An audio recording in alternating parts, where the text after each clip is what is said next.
And it is with great pleasure that the SAES has the honor of welcoming you to round 5 of the SAES Championship, where today, in this afternoon's relatively short broadcast, we're going to be having the qualifying sessions that prepare us for an interesting weekend of racing that has now shaped up into a back-to-back weekend where we have 2 rounds of the championship that are going to close it up for the year.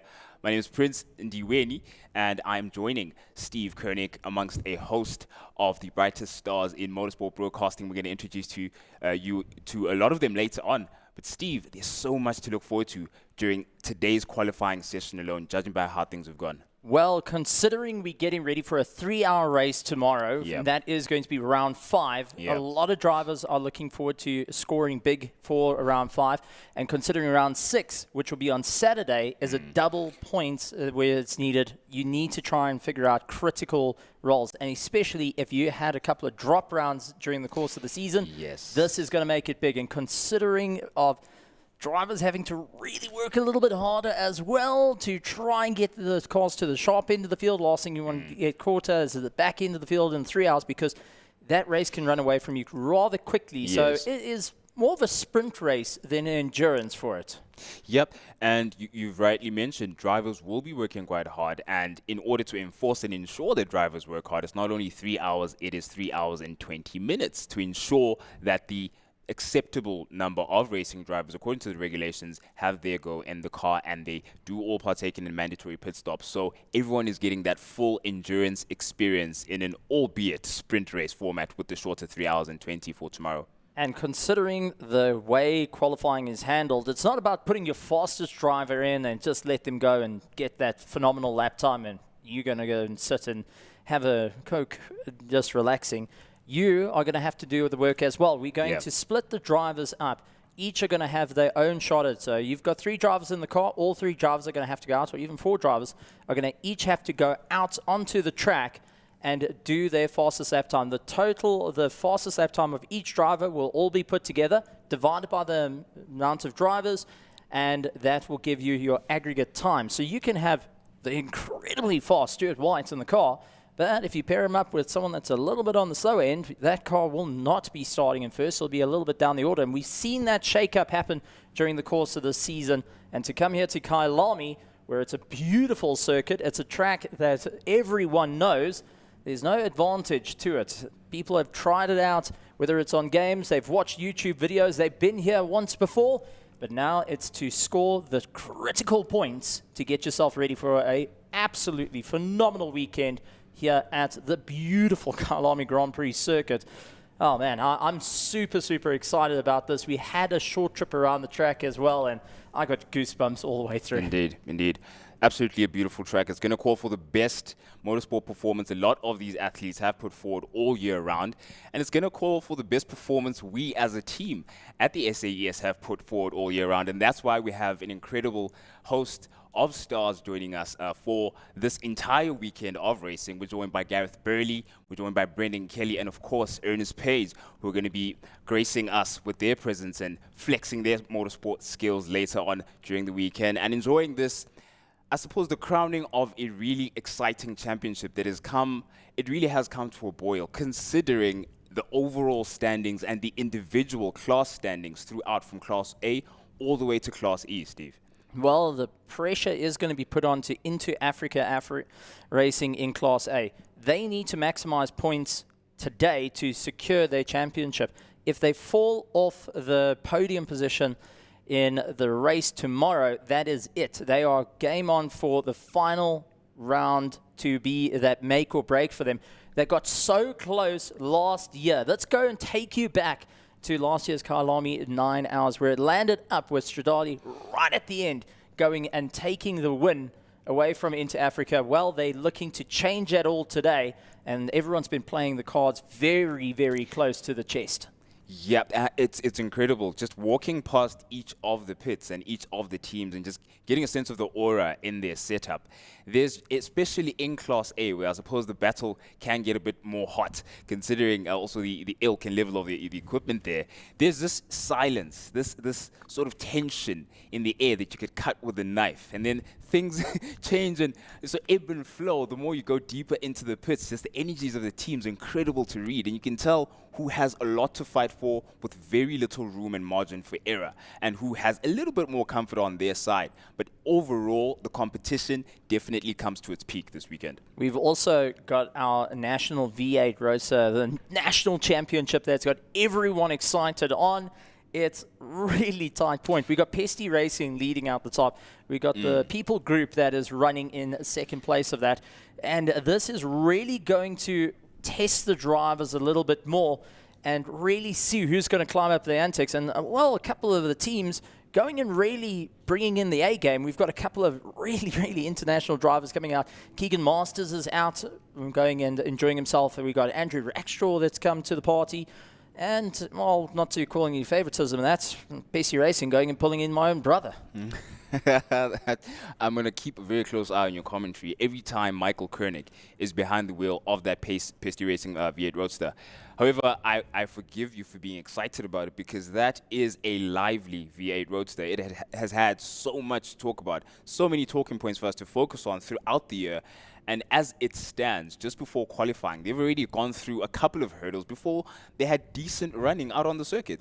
Yeah, no, it's going to be a very difficult one indeed. But we've also got to talk about our Class Bs. Samlin Racing, that has come out in full swing. Red Star was a nightmare start for the team, but they've just got better and better and better. And now coming in full force, they're taking on the GNH Transport and looking to really climb their way up. We've also got our 1 hour dashes. We cannot forget that. Dr. Mike Verrier now being one of the drivers leading out the 1 hour dashes.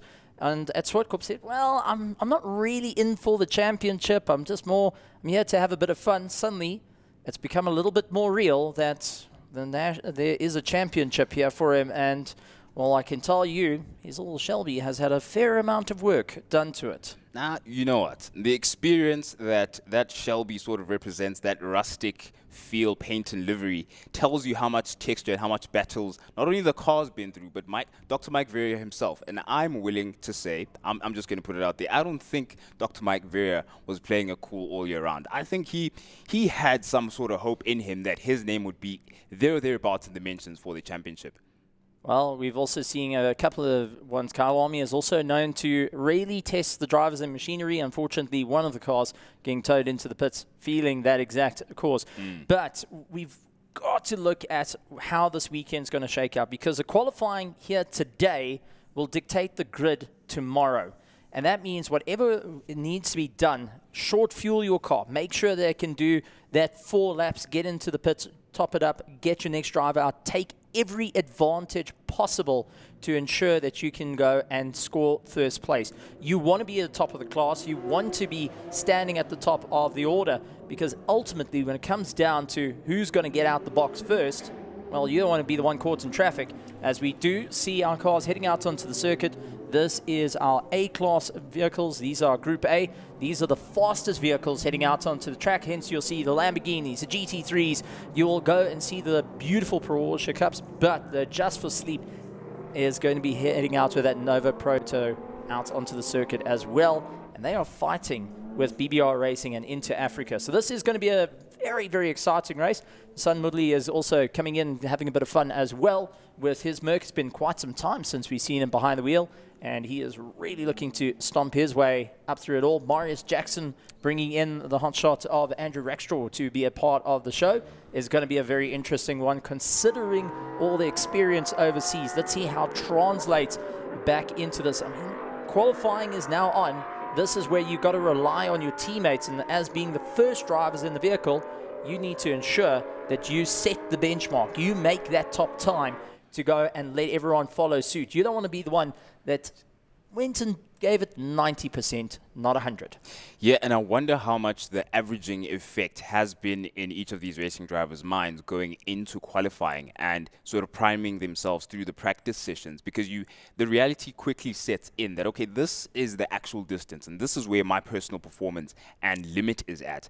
And quickly trying to find areas to improve is a difficult task when you consider three practice sessions that they've had throughout the day, and also then the niggles of setup that you have to overcome, the things that you haven't quite anticipated getting in the way of you lessening that gap to create a better average for qualifying.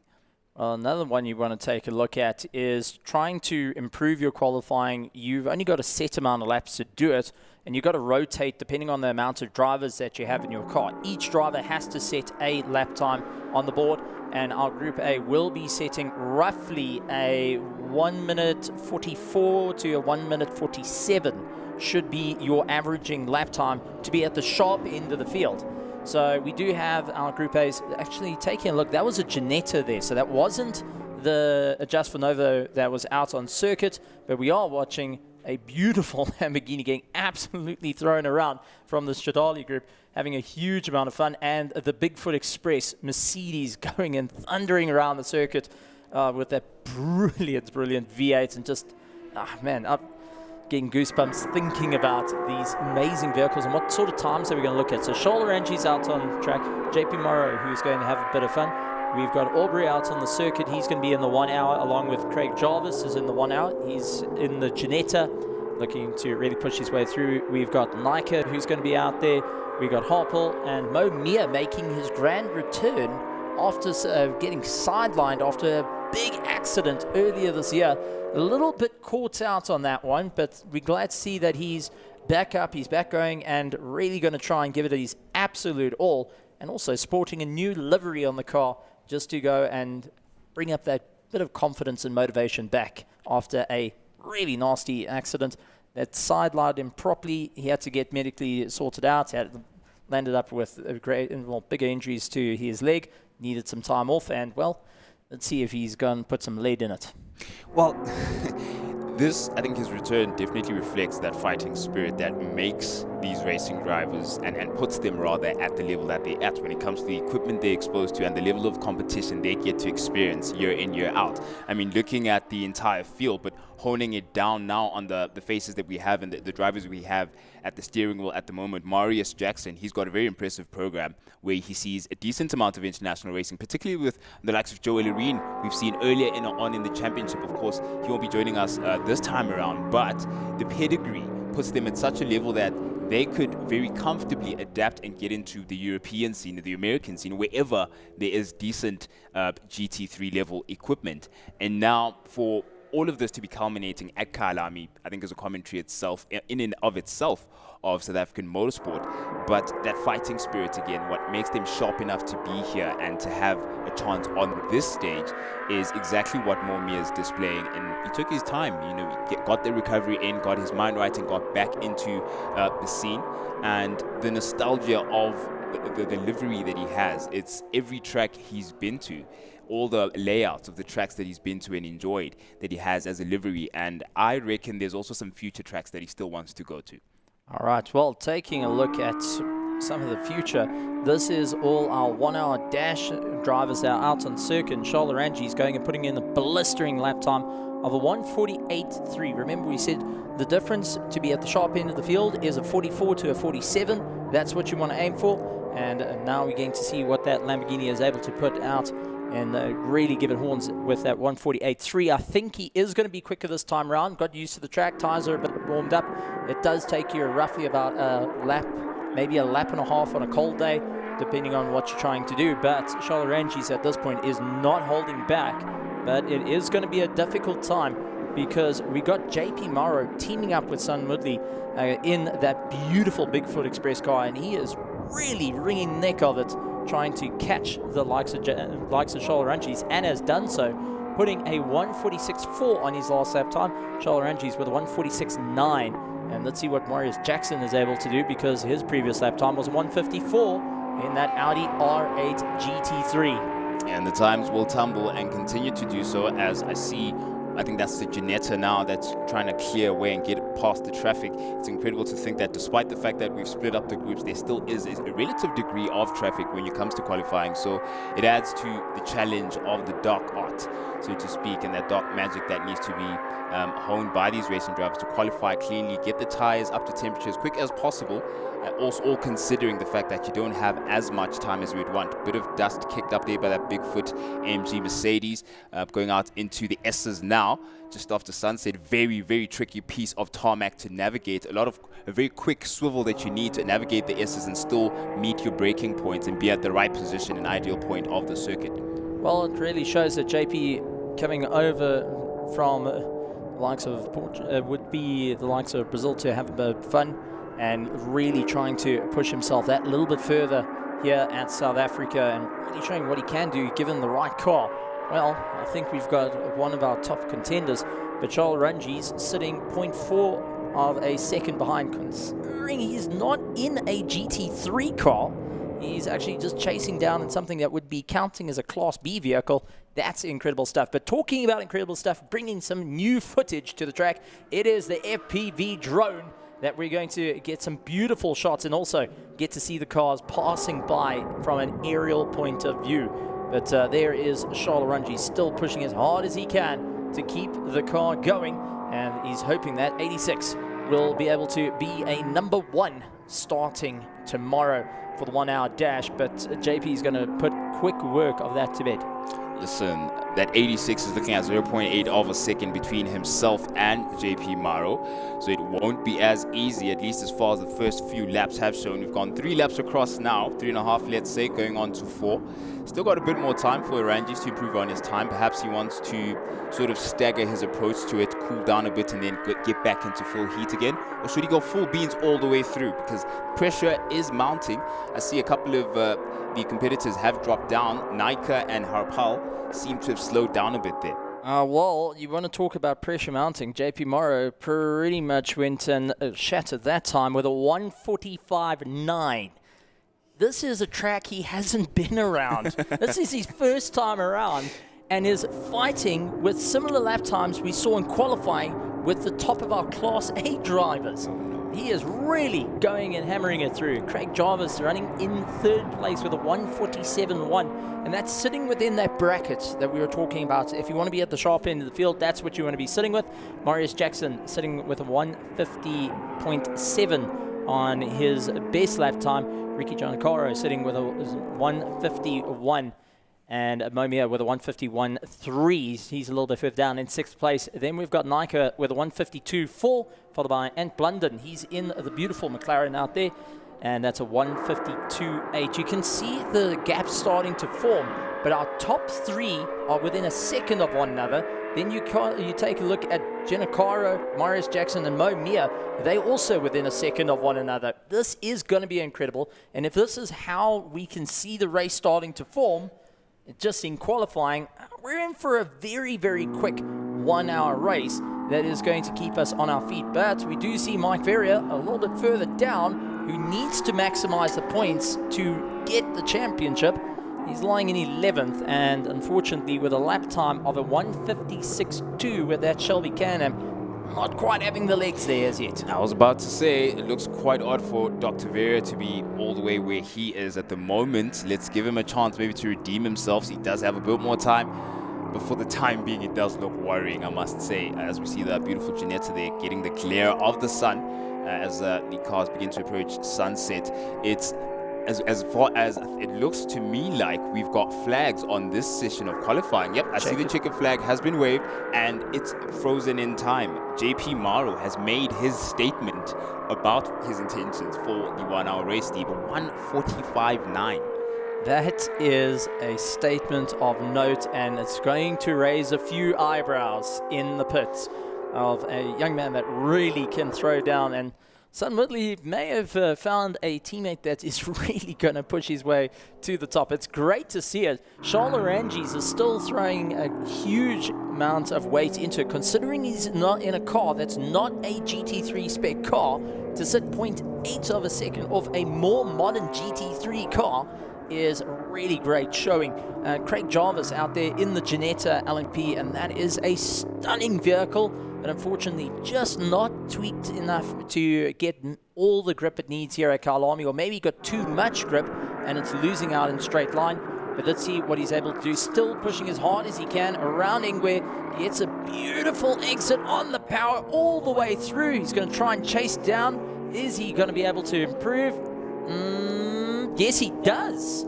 Goes up into second place, takes it away from Sholarangi's, sets a 146.1, and managing to take out a bit of Sholarangi's there right at the end.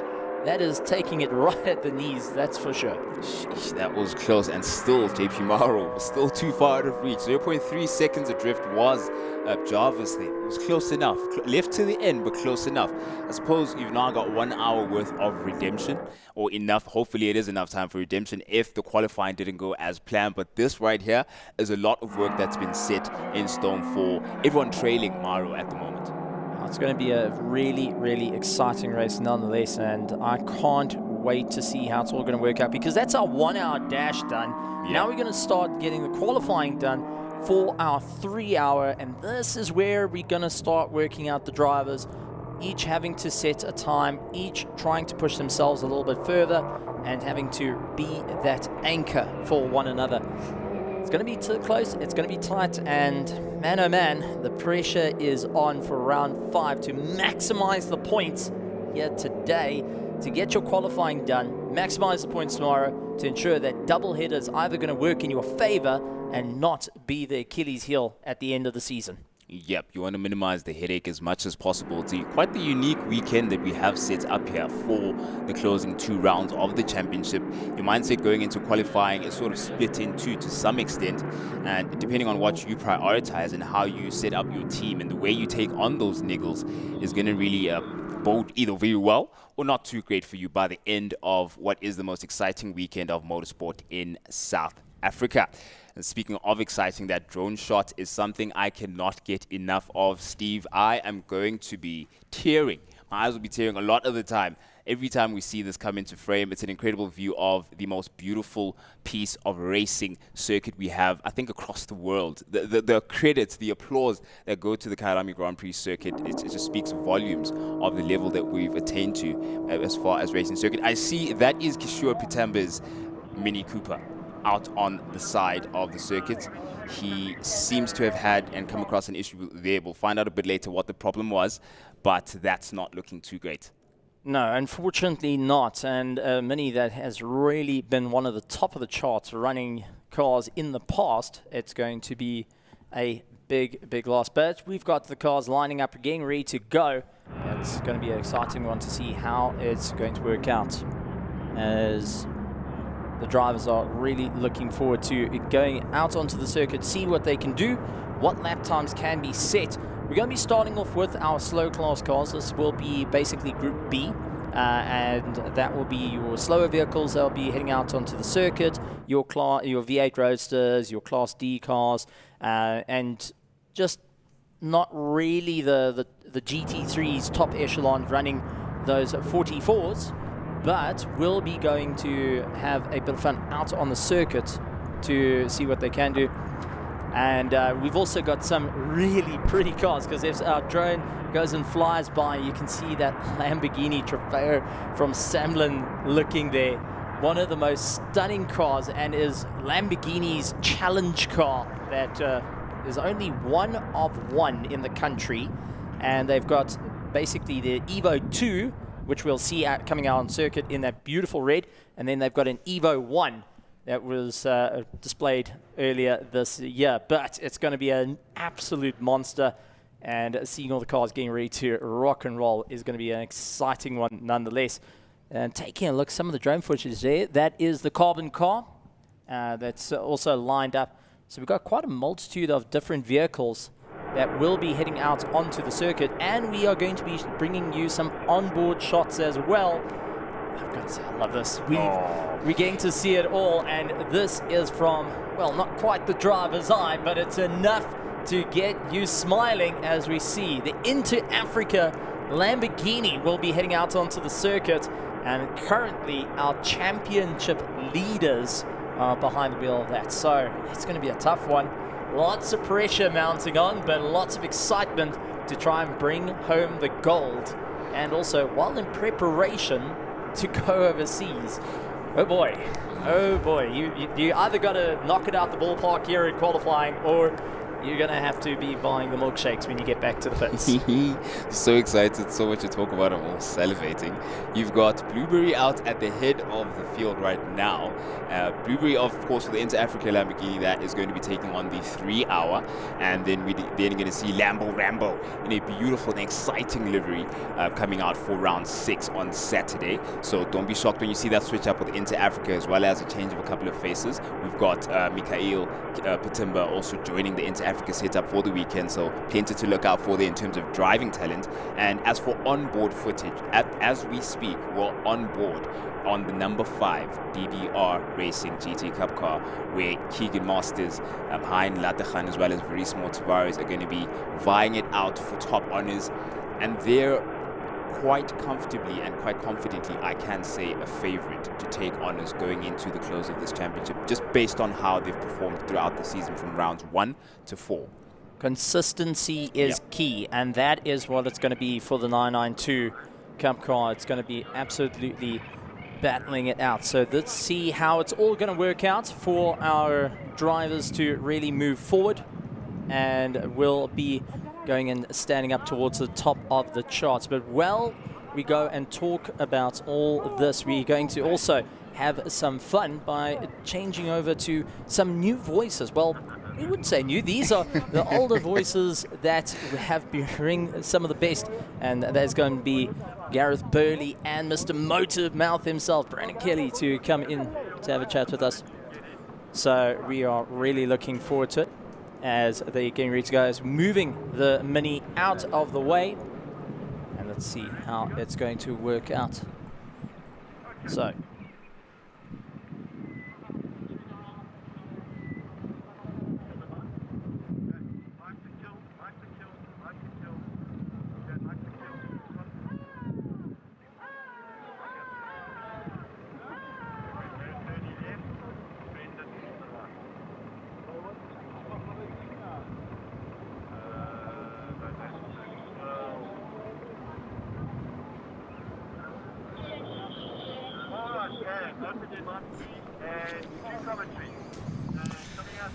thank you, Steve. Thank you, Prince. Good to be with you guys once again here at the iconic Kyalami International Grand Prix Circuit. Brendan Kelly alongside me. You've had a day out here. You'll be smiling from ear to ear. You can see the smile, you can see the sunburn. We have had an absolutely brilliant day. It has been such a privilege to see the cars of this magnitude at this fantastic facility. So what an honor to be part of the commentary team at the Kyalami event. Absolute pleasure, and to join you once again in commentary. Thank you, Brendan. And so I've just actually flown in, and delighted to be able to smile and look outside of these beautiful cars. Now, I've been engaging with some of our viewers from around the country. They've said, please just help us understand. They're still new to endurance racing.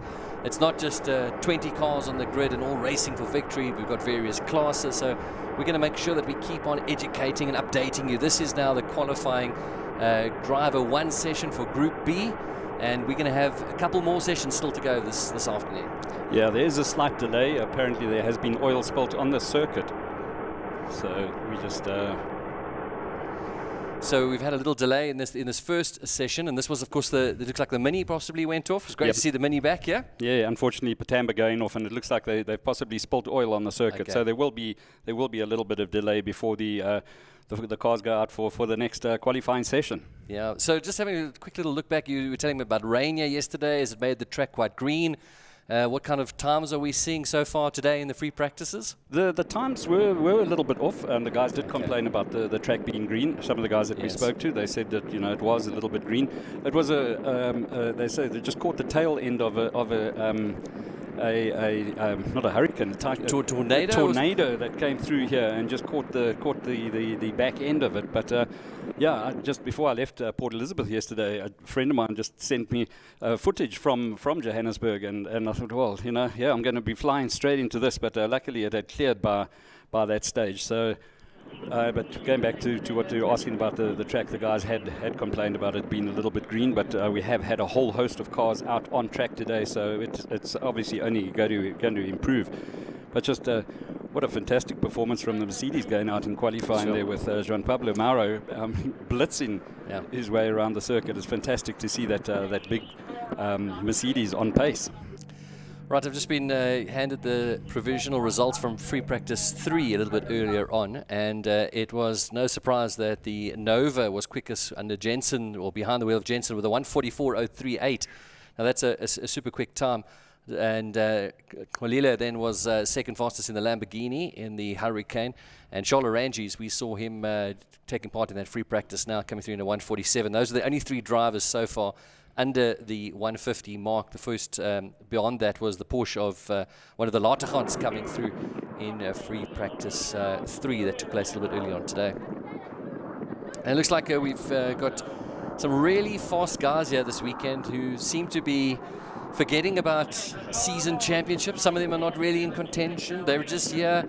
Brennan, looks like they're eager to get racing and be part of a successful weekend. Absolutely. You know, chatting to a couple of the international guys that have come out here, and you know, just what a pleasure for them. And that's you know, they've come out to promote overseas races coming out here. And just chatting to one of the drivers from the UK earlier, he just said, you know, what a pleasure to you can fly out here. They come out, they obviously bring pounds. They leave in the bad weather, coming to sunny South Africa. They can come and arrive here a day before the event, have a good sleep, and then come and race, do the 9 hour, and then jump on an aeroplane on Sunday, and they're back in the UK for Monday. So he's almost certain that there will be more and more drivers jumping on the bandwagon and coming to have fun with us here at Kyalami. Yeah, the drone footage showing us there some pits that have been set up on the side there. We're in this big, beautiful glass room that you see there on the first or second floor, in fact. And we're looking down. What you're seeing there, we can see straight down onto the track. And we're ready to go. Looks like we're almost good to go for a green flag. And this is going to be the next practice session into qualifying, of course. And it's all about an early start tomorrow, Brendan. Wow. Yep. There we go with the first cars. Oh, it looks like the Alfa Romeo just going past there. But we're in for an early start tomorrow. I mean, 8 o'clock racing tomorrow. But just the buzz around here. I mean, with the anticipation of all the other off-track entertainment, the music concert that's going to be happening on Saturday as well. There's just such a vibe. And it's fantastic to see the amount of infrastructure. Yep, there's change of surface flag being displayed there, so definitely oil having been put down on the circuit, and that was probably from the little Patamba Mini, so hopefully it shouldn't affect things too much in the qualifying session. But this is for drivers one going out now, and this is where it's all gonna come down to this now for qualifying. Yeah, stunning scenes here at the Kyalami Grand Prix circuit, heading down to our famous Crowthorne, the little swing to the left there. We're going to be seeing fans packed in there this weekend, particularly on Saturday. I think is going to be an absolutely magical day. This little famous right turn taking us into the barbecue, and there comes our sunset up next there. You can see why it's called Sunset. Definitely. And that's where you were referring to the music festivals, all going to be on this left-hand side. We refer to these pits that have been set up here just outside the commentary booth, and that's because we've got entertainment galore, crafts, market, food, every smell you can imagine is going to be here this weekend. But of course, all eyes on the racing now as we get ready, as we get ready for kind of conditions that the drivers will be expecting, not tomorrow, but on Saturday, of course. Yeah, obviously tomorrow it's going to be early morning conditions. The track's obviously going to be a lot cooler. The race set to get going. I think it's 8 o'clock kickoff tomorrow. So that's right. It's going to be interesting. 3 hours of racing on a Friday, straight into the setting sun. Yeah. Up at Leeuwkorp there, one of the best viewing points around this iconic circuit. A little bit different from the other direction there. Yeah, I had the honor of going for a hot lap around the circuit earlier on, and my first time actually out on the track, and what an experience. What did you go in? We went in a Proton double cab, but a beautiful Proton. A massive thank you to Proton for the vehicles. We went out. Eric Schultz had just done a track inspection, the COC, for the weekend, and so we jumped in with them. And there's the first lap in anger. And it's Xolile Letlaka, the first of the cars to have crossed the time. We'll see, we'll just wait for the live timing to catch up, and then we'll be good to bring you some times. All right, so we're underway here with our qualifying. We've got green flags waving. This is beautiful drone footage from the Ingwe, the famous flag painted on the outside. And down the main straight, just to mention, if you can't see it on the screen, the flags are just blowing down the main straight, so it's giving them a little bit a push from behind, so we can expect some quick time. So just to remind you who's out in this, driving in this session. We've got Lekatla driving in the Lamborghini for the Inter-Africa Racing team. We've got one of the Latikans in the Porsche. In the number of Tavera's Porsche. Yeah. And then the Hammond, car number 7, the Hammonds that are out there as well. They are, I reckon, they should be dark horses. I mean, very, very competent young drivers, and fantastic to see them out there. And then also the 72 car, Steve Clark, also a threat. You're just trying to get as much heat into the tires, and fantastic to have live on-board footage as well. That is a great new innovation, along with the drone that they've brought along for the Kyalami weekend. Yeah, into clubhouse here. So not at full pace here. Looks like it's just doing a sort of a preparation lap and getting ready to go. So we're going to see the Inter-Africa Racing Lamborghini Hurricane coming down the main straight shortly, and we'll get our first idea of the times that are going to be coming through. We mentioned some really quick times under the 150 in free practice 3. We're going to get a bit of a benchmark now to understand what sort of times that we are looking at. This, of course, up at the famous Leeuwkop. They go down the mine shaft. The wind's going to be behind them, and be interesting to see what kind of pace they can bring. Right, here comes Xolile for the first time through, and it's straight on the money, a 146.1. Wow, all right, so just a benchmark. We saw a quick time of 144 earlier in free practice 3. So he has a bit of a benchmark now, a bit of cooler conditions, and a 146 already. Impressed with that time? Yeah, very, very impressed. And for his first lap in anger, that takes some doing. Oh, the Supernova. Oh, this must be, one of the favorites as well. Clark going through a 150, 4 seconds. Yeah. No, well, we're not going to read too much into it right now, because of course we're setting up. They've got some time here, but yes, Charles Visser. What a season he's had. We were just talking earlier about the heartache almost out at Swartkorps, and still managed to hold a victory. So he'll have some learning memories there, no doubt, in the session. All right, so here we go down into the main straight through the kink and to Crowthorne. And Visser just gone through a 142. Oh, sorry, what? 142.7 for Charles Visser. That is absolutely incredible. I mean, we thought Letlaka had gone out in anger, 146, and Charles Visser, his first proper timed lap, a 142.7. So I think making a bit of a statement early on. Wow. Well, he's certainly been one of the fastest this year, and he is just enjoying the experience. So there we go, a confirmation there. Charles Visser going through in a 142.7, Lekatla in a 146. But as mentioned, I mean, in one lap, let's give him a chance now. We're keeping an eye out, of course, for that beautiful Lamborghini, the Gallardo Super Trofia, and one that's going to be a fan favorite, no doubt, this weekend. Absolutely, the beautiful red colors. But we've only got 4 minutes 27 seconds left in the session, so the guys don't have much time. There's the set car, absolutely stunning machine. That beautiful scenes, of course, across the track there. You can see the main pits on your right hand side. So we're going to see if that's no, we've got him off now. Charles Visser has come off. So we're just trying to see where this is on the track, but maybe pushing a little bit too hard. Certainly don't want to risk it too much now. There's a long way to go. In fact, he's off the racing line. We've got a red flag. Right, we've got a red flag, and you can just see in the background on your images here on the right hand side that the cars are coming through at pace. So where has he actually lost it?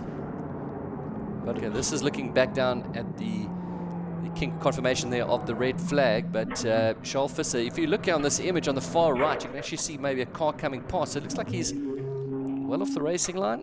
Let's have a quick look to see. You can see, I'll tell you where this is. This looks like it's just ahead of Barbecue, perhaps, because it looks like that's just going into the other pit lane, is it? Yeah.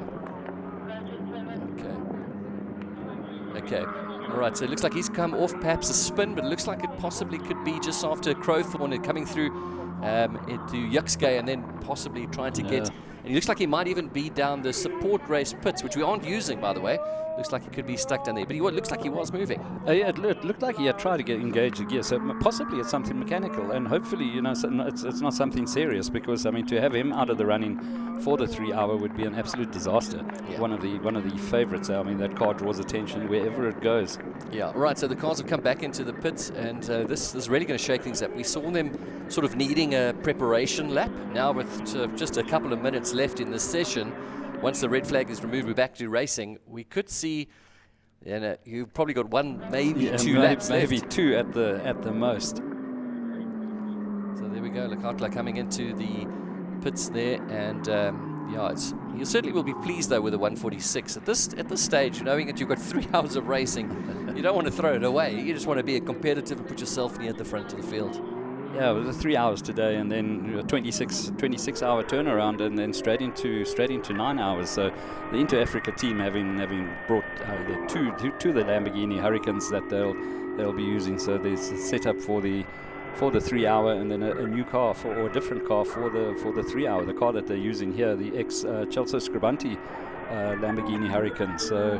And having brought Byron Teens, so Port Elizabeth are well represented up here this weekend. Yeah, not only the two of us in the commentary booth, from the Bay. And of course, Early Swat, or as better known as Earl Swat, but better known as Early B, one of the biggest imports from Aberge. Yeah. So happy to have him here as well. It looks like it was possibly a spin, and he's got it going again. Maybe just...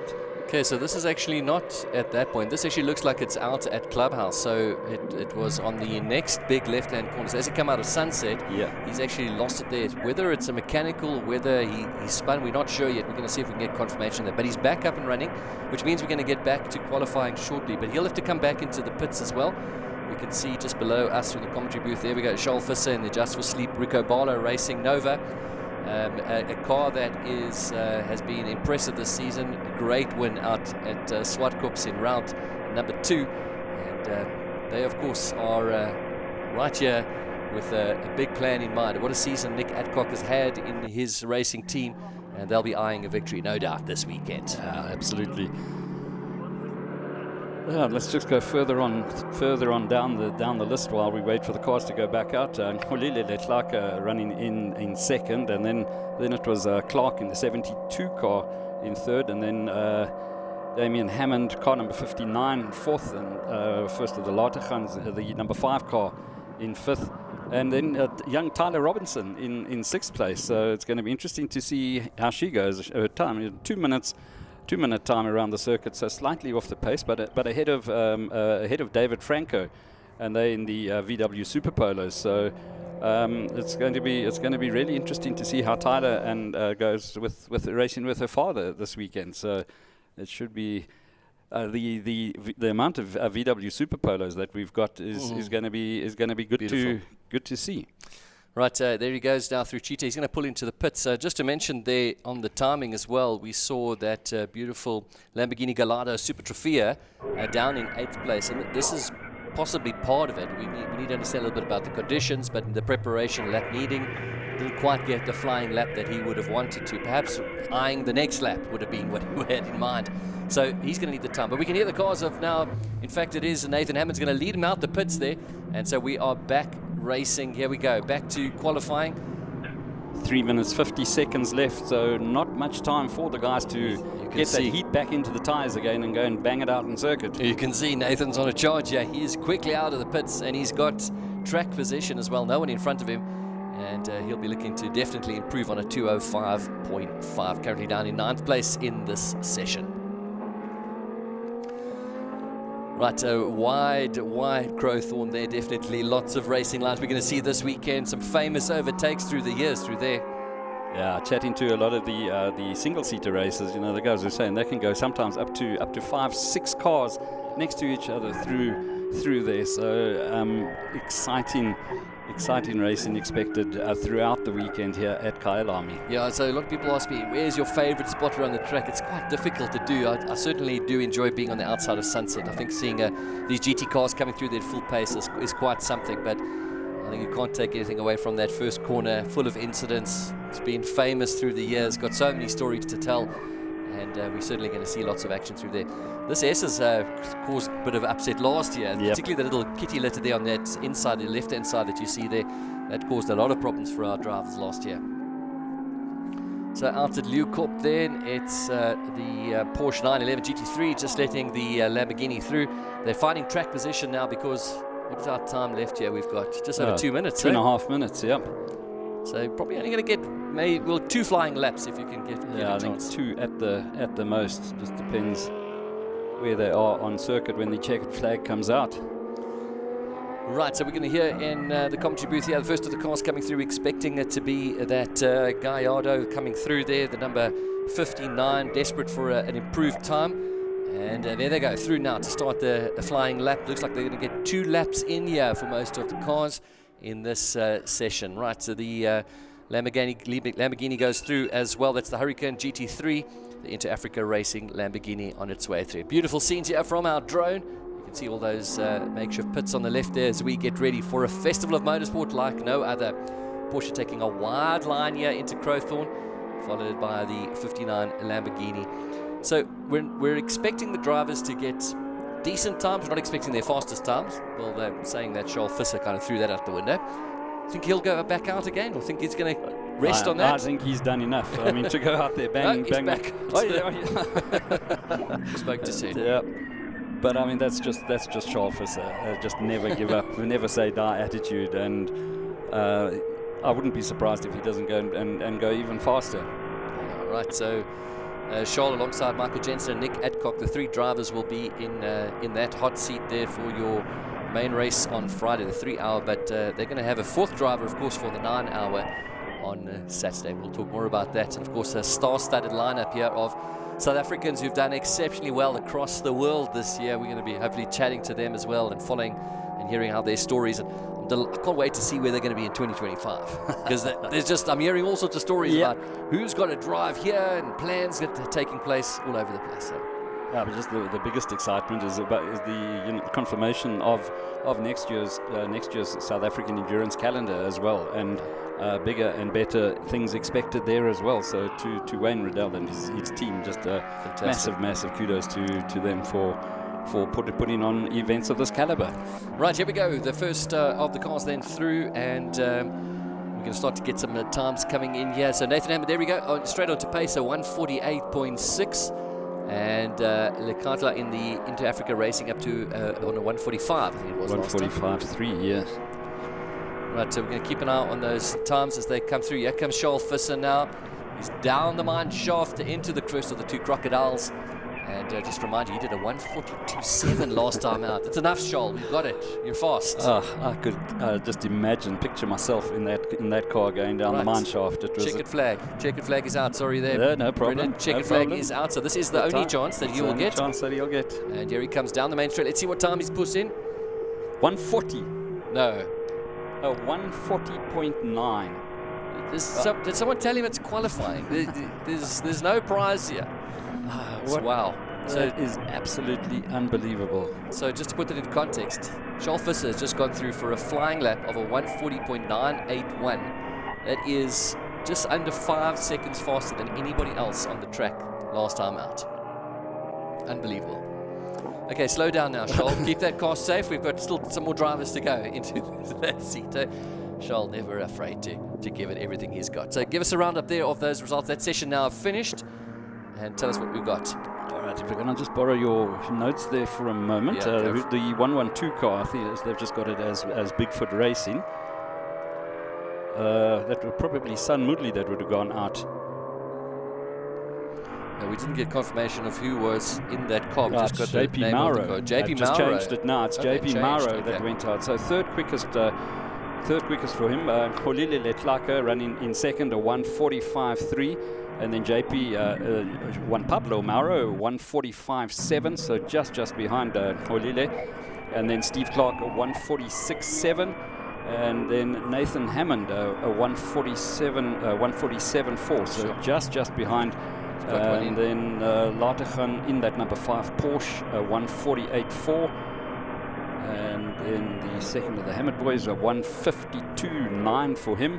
And then Pretorius, Anthony Pretorius was 8th quickest, 1:59 from him. Good times. And then David Franco, 1:59.5. And Tyler Robinson dipping under the 2-minute barrier, 1:59.8. That's a whole host of VW Super Polos. So that concludes the session for driver 1.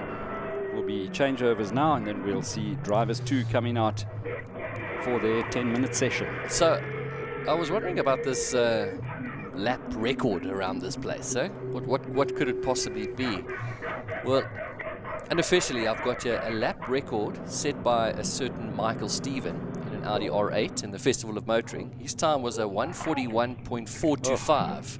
But look, it's unofficial. Yeah, it's during qualifying. It's got to be in a race. Got to be in a race, but I mean, just to So, I mean, what is Charles drinking or eating down there? I think we need to find out what's going on there, because that is, what's the word?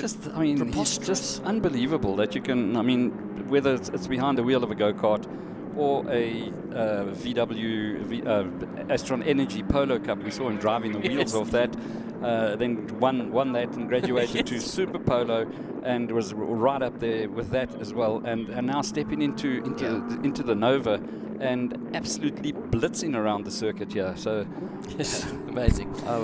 And I think this is the thing that we're getting so excited about in motorsport in South Africa, is you look at these names, and we've got Rax Stroyer, we've got Keegan Masters. Keegan's been at most of the Formula 1 races this year in the support class. It's just incredible, the caliber of drivers. I can't wait to chat to Nick Adcock about his amazing season. They crowned champions in their series. They're competing over in Europe in that similar team, a similar color livery with the car that they were racing there. So quite incredible. Just in terms of, for our YouTube viewers, conditions, there's a light little breeze blowing down the main straight. It's fairly warm and cool. It's really pleasant outside. Not muggy or anything like that. It's maybe perfect for racing. Absolutely. You know, just going through this list of drivers here. I mean, the youngsters that have basically grown up in front of me in the go-kart circuit. Charles Visser. We have got Stuart White, another man who made a big thing, made a big name for himself overseas. We've got Keegan Masters. Yeah, quite a few names of people, and we're going to see more of them even in some of the other races as well. Right, so here we go. Fabian Lance as well. I mean, she had no slouch behind the wheel of a kart. So unbelievable field of drivers that they've got in the mix here, and then a whole host of international drivers. They're drivers from 16 different countries, I believe. So amazing. That's brilliant. Right, driver 2 into the hot seat now. You can see a nice drone footage of the festival area where it's going to be live music. You see the stage. Yeah, all set up. Right, so we've got cars on the track. I've just seen a roadster. Just see one go out now as well. So we'll keep an eye on who is heading out into this section. Was it the Swiss Hotel School Adapt roadster that was going out? All right, so this is our national V8 roadsters that are heading out. This is another opportunity. It's not drivers 2 yet. Yeah. It's the first of all drivers 1 for the roadsters. Well, we say that, but there we've got, is that a Leger, or is that the... Anyway, we've got a mix-up of cars. It is the Leger going out there as well amongst the roadsters. So we'll have to find out what's happening. Yeah, a couple of mix. But of course, this is just really an opportunity. We've got a mammoth program, a 3-hour race tomorrow, a 9-hour on Saturday. So we're just accommodating, I think. Yeah, making sure everyone's there. But not forgetting all of the racing that's going to go in between with the single-seaters. As well, so and the Lotus Challenge, so lots and lots of action, and it really is fantastic to see the actual buzz around the pit area, and so many people out to support it, and the ticket sales for the event, I believe, have gone phenomenally as well. Yeah, and well done to the organisers, because they put out a couple of specials, enticing the viewers, those who love music, those who love food, those who love fast cars, those who love sun. I think they've got them all here. I think we're in for a cracking 2 days. Right, so we've got green flag qualifying. So we see the first of the cars then heading down. So this is our V8 Roadsters plus Leger mix in the mix there as well. Leger competing in the 1-hour dash. So we're going to see a little bit of a mix-up here of cars, but it's been an incredible V8 Roadster showcase this year. and incredible racing. I can think about the race out. It's Aldous Grabanti. You were there with us, Yeah, Brendan. in the rain. In the pouring rain, and these guys with open cockpits, absolutely getting sopping wet, and they came out smiling, saying, "Yeah, it was incredible." And that's what it's all about. I've just spotted the 262 car out on circuit. So Baron Pretorius, I know they battled with gearbox issues in that car. They were fiddling with the gearbox issue this morning and a pressure plate, and then had brake issues. They had air bubbles in the brakes, but they've got them sorted out. Baron Pretorius sharing that car with Hiram Pretorius and Michael Koenig. So they'll be ones to watch it. Hopefully they've got their problem sorted out. We'll soon see now on their next pass when we start getting live times coming through. So Pretorius and then Stander in the 28 car. Yeah, coming through the S's here. This is, you can just see the cars. They're going to head straight up to Leeuwkop, straight into the sun. That braking point is just now instinct for these drivers as they head this. Yeah, we can see now down the mine shaft with a little breeze behind them, a hard left going down towards the Crocodiles, and you can see one of the most stunning views of this iconic Kyalami Grand Prix circuit. So here we go. For the first time, we're going to get some times coming through now. It's the 262 Baron Pretorius first up, and he's making his way now towards Cheetah. Cheetah because, yeah, it bites a little bit, yeah, particularly on that outside. I've sat there many times. You can see that grass gets a little bit worn out through the weekend. Right through Ingwe with its famous South African flag painted on the outside. And Baron Pretorius is going to set the first qualifying time for us. We've got green flag racing here at Kyalami. And we've got his time coming through. And it is a 2047. Right, so we've been focusing a lot on the A class. So we're going to get a bit of a benchmark now to how these drivers are coming through. We got Van Heerden going through in a 207, Standard in a 211. So just pacing themselves. Get Dan Hirsch coming through in a 210 as well. Getting themselves into... Yeah, JP Stander in the 28 car. That's the Ligier that's out there mixing it up with the backdraft cars. And then the 131, Richard van Heerden out in the 131 car, running in second at the moment at 207. So quite a big difference between Pretorius' times and Van Heerden's times. And then the 33 car of Claudio Rossi, that's currently in third place at 210.3 from him. Right, of course, we've got some plenty of time here for them. We're probably going to get in maybe 4.5 minutes left. Yeah, so maybe 2 more flying laps. So a bit of a setup lap, just to understand the conditions. I mean, I certainly think this is a difficult part of the track here, coming up to Leeuwkop, looking for your right braking point. Afternoon sun. Certainly not something that we're going to have tomorrow morning for the 3 hour, but something that they're going to want to keep in the back of their mind for Saturday's 9 hours of the Kyalami Grand Prix circuit. So this is up at Leeuwkop, beautiful views back towards the circuit, and it's flat out down the hill through the little kink here, and we're going to see some more times coming through here. So just keeping an eye, of course, the 262 is the car to beat this season. It's had an incredible year, and the Ligier, of course, just being part of this. He's not involved in the 9 hour at all. He's just involved in the 1 hour dash. So still not sure why he's actually in this little qualifying session, but we're making plan. Right, here we go. One of our international drivers in the 55 car, that's Ludovic Caron, the Frenchman. He's sharing the car with Mark Owens and Steve Brooks this weekend. And he's been a regular visitor to South Africa, but his first time at Kyalami. And when I spoke to him earlier, he was just loving life and loving how wide the circuit is and the amazing overtaking opportunities that present themselves on the circuit. Right, Baron Pretorius going through there, not bettering his time. So first time out seemed to be the quickest there. So it's a 2:04.7 the time to beat at the moment. And Van Heerden actually just going through now in a 2:04.9. So Richard, there we go. Richard having gone a little bit quicker there now, so starting to... They're well ahead of everybody else. Throw that gauntlet down now. Richard van Heerden running in Class E, just behind 0.167 of a second. Behind Baron Pretorius that leads. Of course, for these cars, it's all about finishing. They know that there's a big story to come, even over 3 hours. So for them, they're going to just put themselves in a decent position. It's not going to be about throwing everything that they've got it, although Charles Visser's not driving these, so that's all right. Fabian Lance currently in 9th place in the 27 car.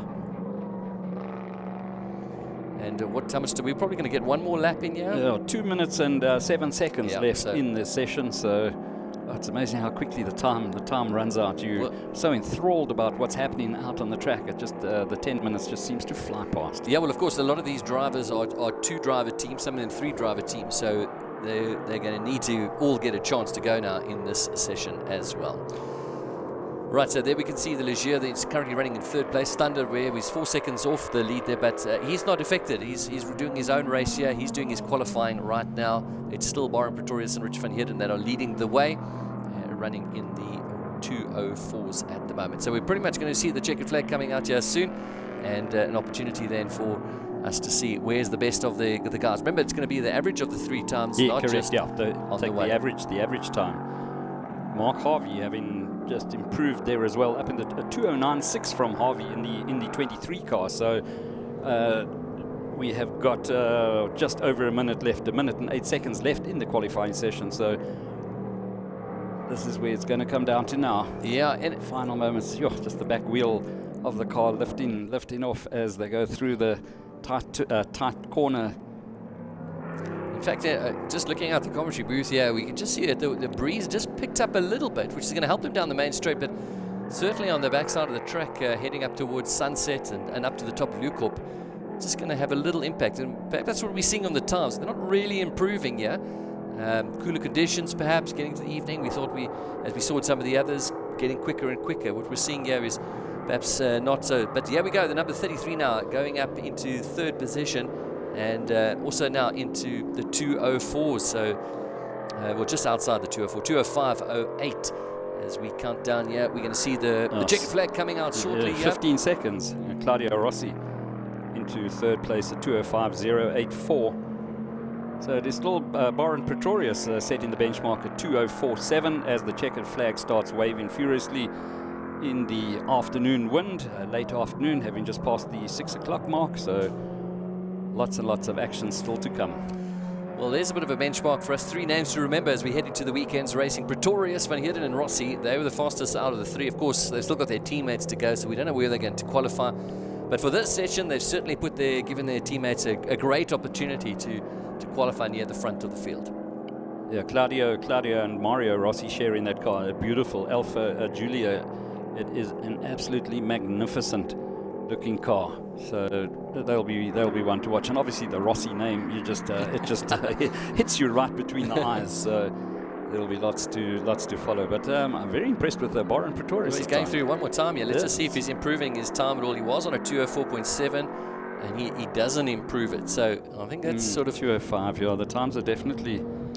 Yeah. Oh, but no, Richard van Heerden having just, as we say, the commentators curse van Heerden having pipped them by 0.094 of a second. So heartbreak there for Pretorius. And but that's just one of the drivers. Still another 2 drivers in the 262 car to come. So. Yeah. We'll see. We're going to interested to see what Michael Koenig can do in that car later on. So that's, what's it, 8 hundredths of a second between those 2, Pretorius and Van Heerden. There we go, confirmation there, 2:04.7, Pretorius in second. So, and Rossi, of course, 3 names to definitely look out for this weekend, and giving their teammates a really good chance at pole position in the V8 Roadsters. Just looking a little bit down through the fields, yeah, the number 5 there, the 5th position, Jay Stunder, of course, he's in a different category, so if we can put him aside, Brynner, Hirsch and Harvey all putting themselves under the 2:10 mark. Yeah, not the best there for Branders and Goying. They seem to be just struggling a little bit outside, as well as Ilamisa. So the cars will come around through now. We can see down in the pit lane that the next session of some of the A-class looks like the Porsche, the Latergan Porsche is getting ready at the end of the pit lane as well. So yeah, we can see changing conditions, sun sort of heading down. This is what we're going to be experiencing tomorrow in a bit of qualifying and free practice as well. There's a mandatory free practice tomorrow evening, so be sure to join us for that. But of course, come Saturday, we're going to be live here with a star-studded field of cars in the 9 hours of Kyalami.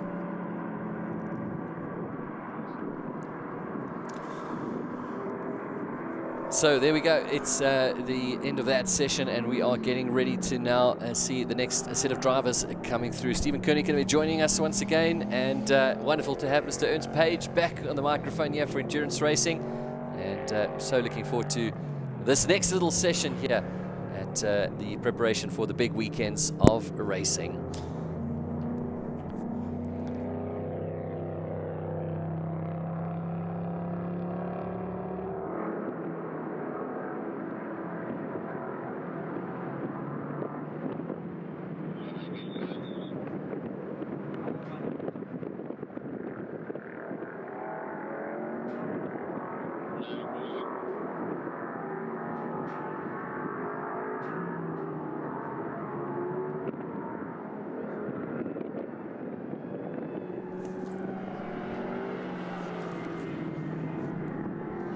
We are going to kick it off once again, now going and putting a second set of drivers to go and set their fastest lap times. Now joining a very familiar voice, the original OG of voices here for the South African Endurance, Ernest Page. Ernest, you've been taking a look at some of the cars here.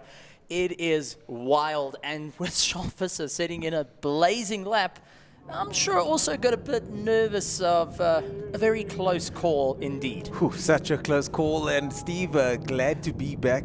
What an event, what a spectacular venue. You can feel it in the air. The anticipation is building, and it's only Thursday as we head into the big weekend here at the 9 Hours of Kyalami. Of course, my name is Ernest Page, and Stephen Koenig over here. If the surname sounds familiar, it's because they know you from the broadcast, but also your brother's out there racing at the moment, isn't he? Yeah, no, he's going to be going out and having a bit of fun. Pretty smiling for that. A proud brother, but at the same time nervous. But we'll have to see how it all works out, Ernest. I've got to say, though, what I want to find out is what the drivers are going to do, because now the second set of drivers have to climb in the car. The pressure's on. Yeah. The benchmark has been set. You either got to improve or maintain. There's no way you slip down. You have to be very cautious on that. Well, to get back to what you were saying earlier on about the Nova that had a bit of an off early on, Charles Visser, of course, one of the youngest and most talented drivers in the country at the moment, finds himself behind the wheel of that Nova in a team that's just come off a championship win in Europe. And of course, he is now part of that team, set what has to be one of the fastest lap times we've ever seen here. And technically faster than the lap record set by Michael Steven a couple of years ago, or last year at least in 2023. So if he's able to do that in the race, we're going to see history being made. But then he had an off. Luckily, not too bad. We didn't get to see exactly what happened, but thankfully the car managed to get going again. He went even faster still after the off. And that's Charles Visser right there, man. Young, professional race car driver. That's how they built.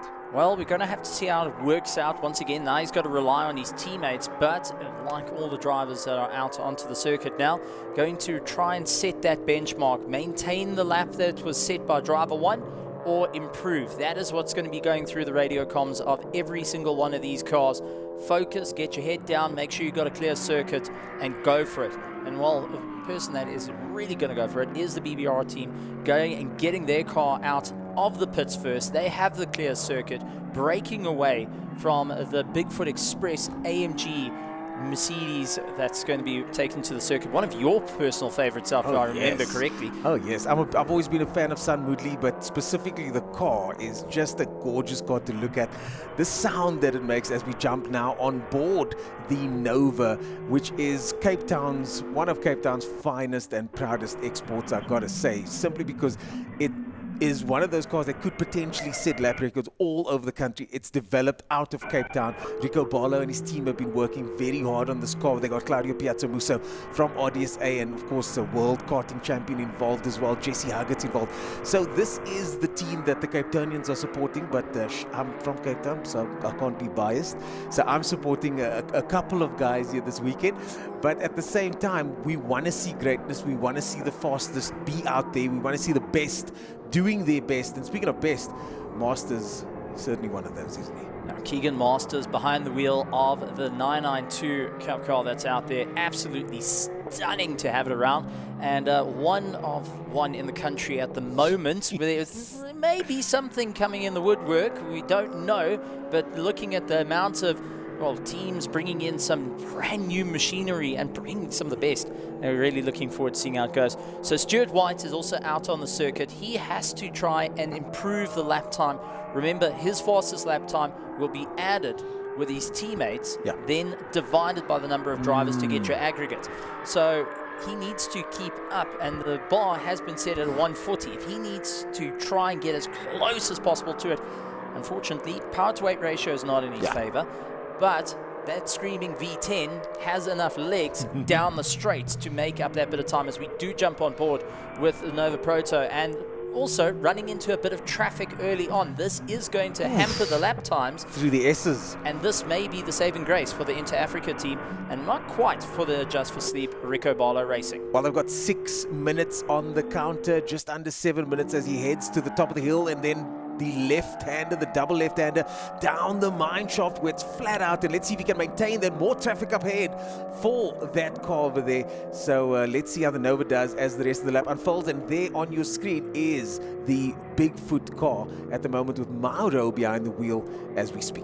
I'm seeing a full face, not a full face helmet in there. I'm seeing an open face, and by the looks of it, that possibly could be Sun Midley that's in the car. That was an open face helmet that was in the car. But let's take a look. Keegan Masters comes across the line with a 154.8. Stuart White with a 141.8. So he's got it close to Charles Visser. But now he needs to keep the hammer down. And Jensen going and following up with a 148.0. Remember, now it's the sword plays, well, it's the blade goes both ways. It can either work in your favor or cut you, and you're going to be Charles Visser standing on the wall going, okay, now time to let the teammates try and get their lap time. Well, it's a game of averages, isn't it? And these drivers have varying levels of experience, but as you can see, Jensen getting lots and lots of traffic over there as Stuart White with a 141.8 leads us off. And we've got Franco De Matteo in there as well with a 154 at the moment. Keegan with a 154 as well. I'm sure he's going to go fast. And there you can see the Nova getting held up by even more traffic going around the outside this time. And he's going to have to find some clear air, and I think he might just have some now. But he's going to need clear air for at least 1 minute and 40 odd seconds. It's going to be that hammer time. It's going to be that just really push it for one more lap to get it right, because that's essentially what he's got. One lap to absolutely scream around the circuit as fast as he can.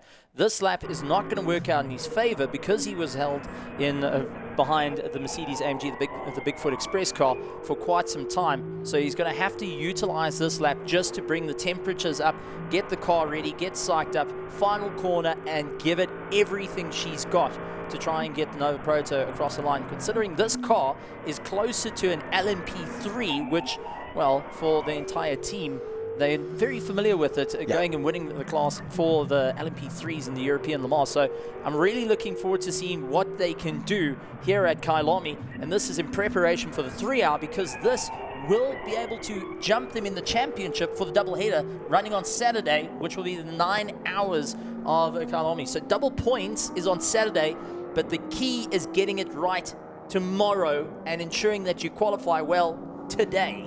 Yeah, indeed. And there's so many championship storylines unfolding over here, and stay tuned for the 9 hour and the 3.5 hour tomorrow, because we will be discussing all of these championship implications as they unfold. Because the points at the moment, it's almost anybody's game at this stage because of the way the points are structured. A couple of drivers missed some rounds as the championship unfolded over the course of this year, and now we head into the 2 final rounds of the year, and man, it could go either way. There you go, Keegan Masters in second place. That's a 992 Cup car beating out closer to an LMP prototype by 0.099. I'm amazed. The power to ratio doesn't work, but Keegan Masters kicked that one to the curb quite quickly and is really showing off what he can do with with a Porsche. I think any Porsche fan has got the biggest smile on their face at the moment. Oh yes, the Porsche fans are loving this one, and of course Kyalami, the home of Porsches.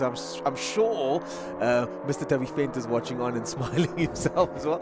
But you've got a situation here, and that's what endurance racing is, isn't it? You've got all these drivers with varying skill levels, and of course I'm sure Keegan Masters White, Visser are the young guns in the team. They've been brought in specifically to be the fastest, to help develop the car, to use their international experience. When you look at someone like Andrew Rackstraw, that's also now just fresh off his podium at the Walter Hayes Trophy, and I'm sure you're a big fan of that because you're a big single-seater family that you're from. So there we see Jensen up into second place now, just pipping Keegan over there. So Jensen up into second place with a time of 1:43. Jensen finding the speed now.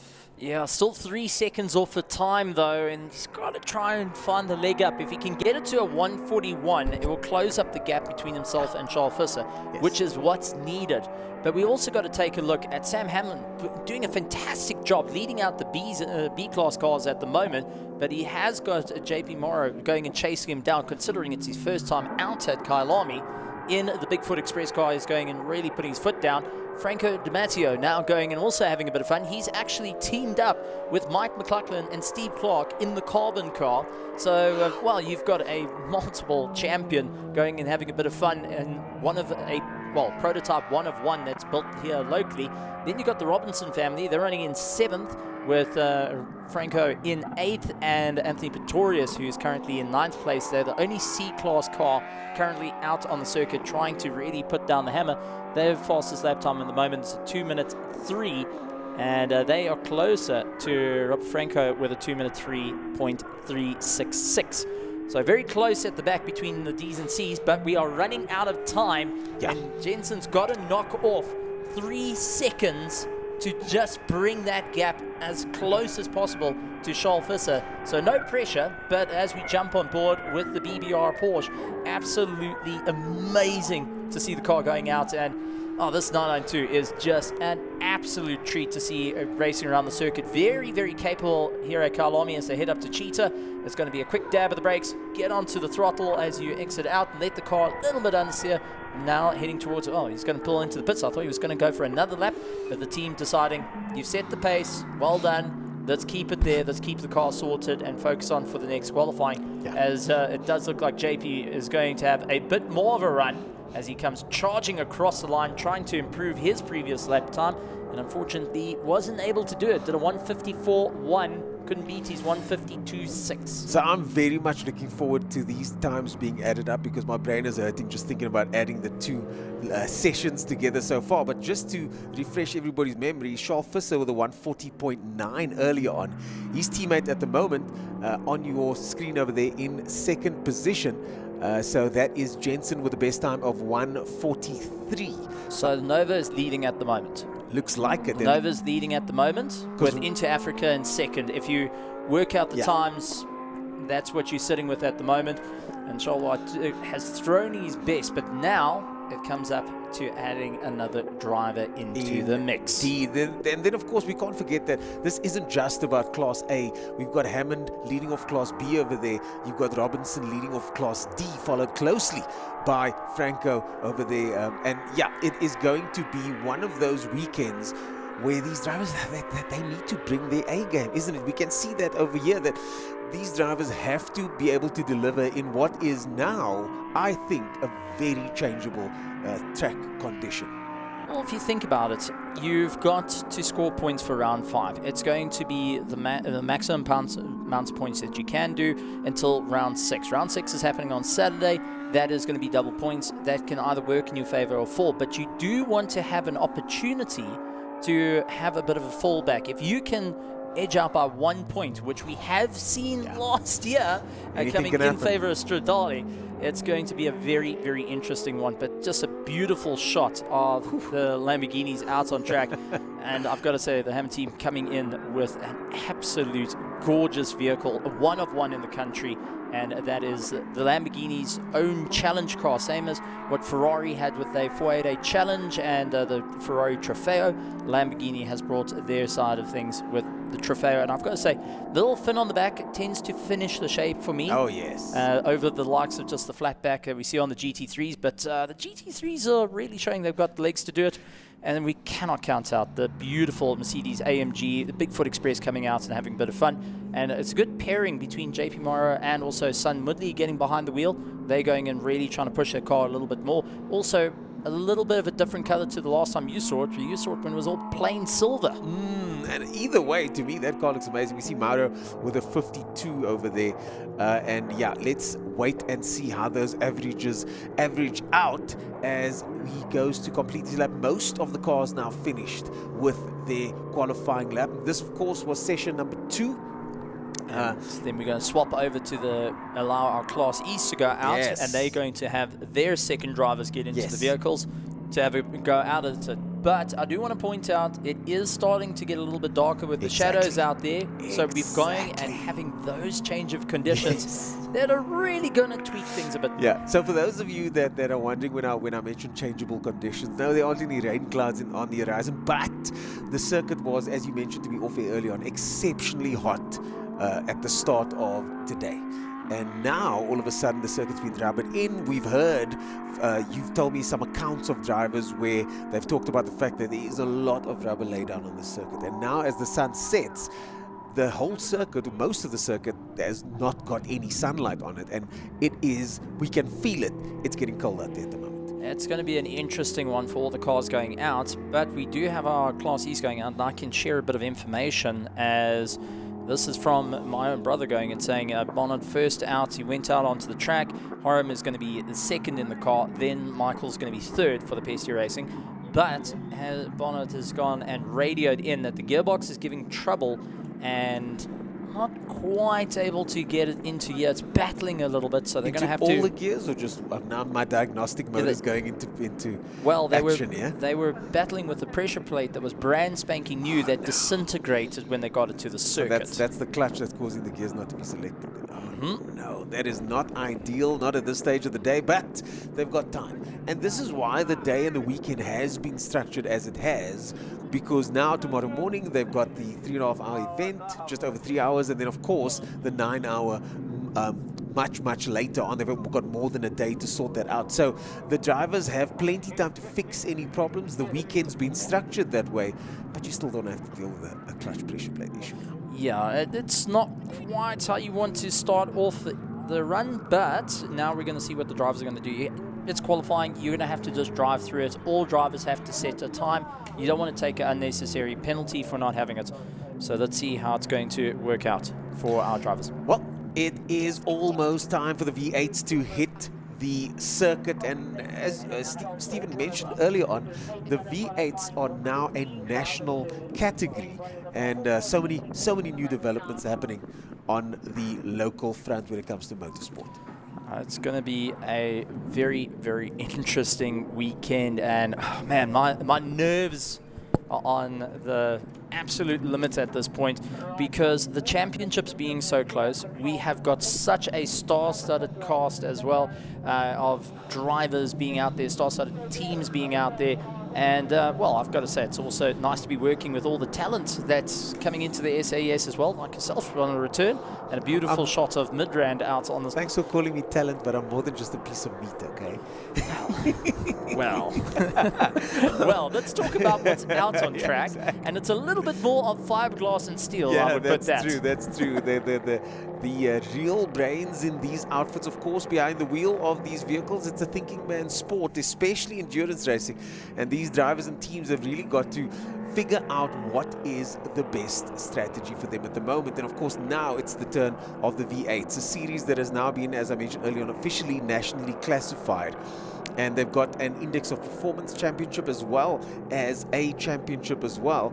And these guys are really taking it quite seriously. It's grown from a couple of years ago, this sort of ragtag rent-a-car situation, but now you've got a full complement of teams, each consisting of multiple drivers.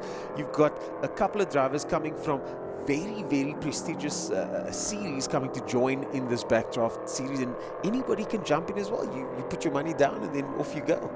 Well, you can either buy the car or you can go rent it. It's actually the most affordable way to go national endurance racing. Wow. And well, many of these teams are taking the opportunity to really put it to the fight. PT3 Racing is one of the teams that actually owns their car. They bought it outright. Many of the other teams deciding to rather rent the car and have that backing of backdraft. But even if you purchase a car and you still have that backing, backdraft committing to making it all work and wanting the series to grow to its absolute best. And a valid question that I'm going to ask you on air, as we see the 27 car, they're getting a little bit squirrely, is how do they manage to keep parity between these cars and keep them all the same? Well, they're very, very strictly regulated. There's not much you can do to the cars. In terms of gearboxes, you can't change. Engines, you can't change. You can change camber, you can change toe, but they're also very simplistic cars by themselves.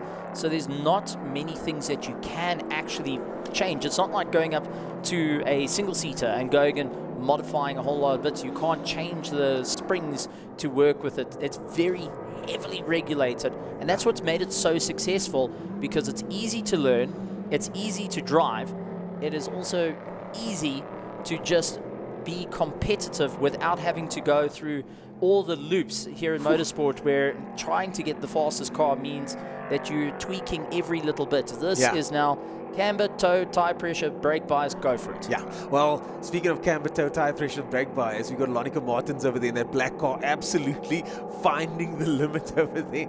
And if you don't know Lonica Martins, she is one of the quickest women out there with a very varied background in tin-top racing, stock car racing. And yeah, to see her in this car, I'm quite keen to see how she does on the big circuit, Kyalami. Currently in the 27 cars, we see the 169 car over there getting a little bit squirrely as well. That's Garcia also getting a little bit squirrely. But these cars aren't easy to drive. You said they were easy to drive, but I do suspect that they are a little bit loose. They're physical. They're very physical cars to drive. Gotcha. They don't have ABS, they don't have traction control, so that is something you got to manage. But versus other vehicles that you start to battle with them going and rotating a little bit too much. Yeah. Like what we saw with the Nova, it's a very pointy car that not every average Joe can get behind. This is a little bit better to go and try and carry the momentum through and learn to carry the momentum. You can really get it all together, but let's be honest here, you still got a big 4-liter V8 underneath your foot, and with no traction control, no ABS, you've got the only bit of help is your right foot, which, well, can spin up those rears rather quickly. So I'm wondering if Rook is in any way annoyed by the fact that he's got somebody on his back bumper in qualifying, or if he's thinking to himself, let's do this together, let's tow each other up and down these long straights, because Lonica is not going anywhere. 205 by Lonica Martin, she's the quickest out there at the moment. Garcia goes fastest now with a 205.625, just a fraction ahead. Rook in the car on your screen at the moment with a 206.117. So the top three separated by less than half a second, and already things are starting to hot up in what is probably going to be one of the most competitive classes we've seen this weekend so far, simply because these cars are so similar. Well, Garcia putting in the fastest lap time is because he had clear air, but for Lonica Martin, she's under some serious pressure to try and get past Gavin Rook as fast as possible if she's losing that little bit of time. For Gavin Rook, it's actually quite handy to have her behind, because now you can pace yourself with the second fastest car currently on the track. And as well with that, you are going and ensuring your competition isn't quite getting that ultimate drive out of the corners as one would like, because they're waiting on you. So we'll have to see how it all comes in. It's a very big go on patience games and see how it all works out. But for Gavin Rook, the good part for him is to move forward and try and keep close to what Richard van Heerden managed to do in the previous session.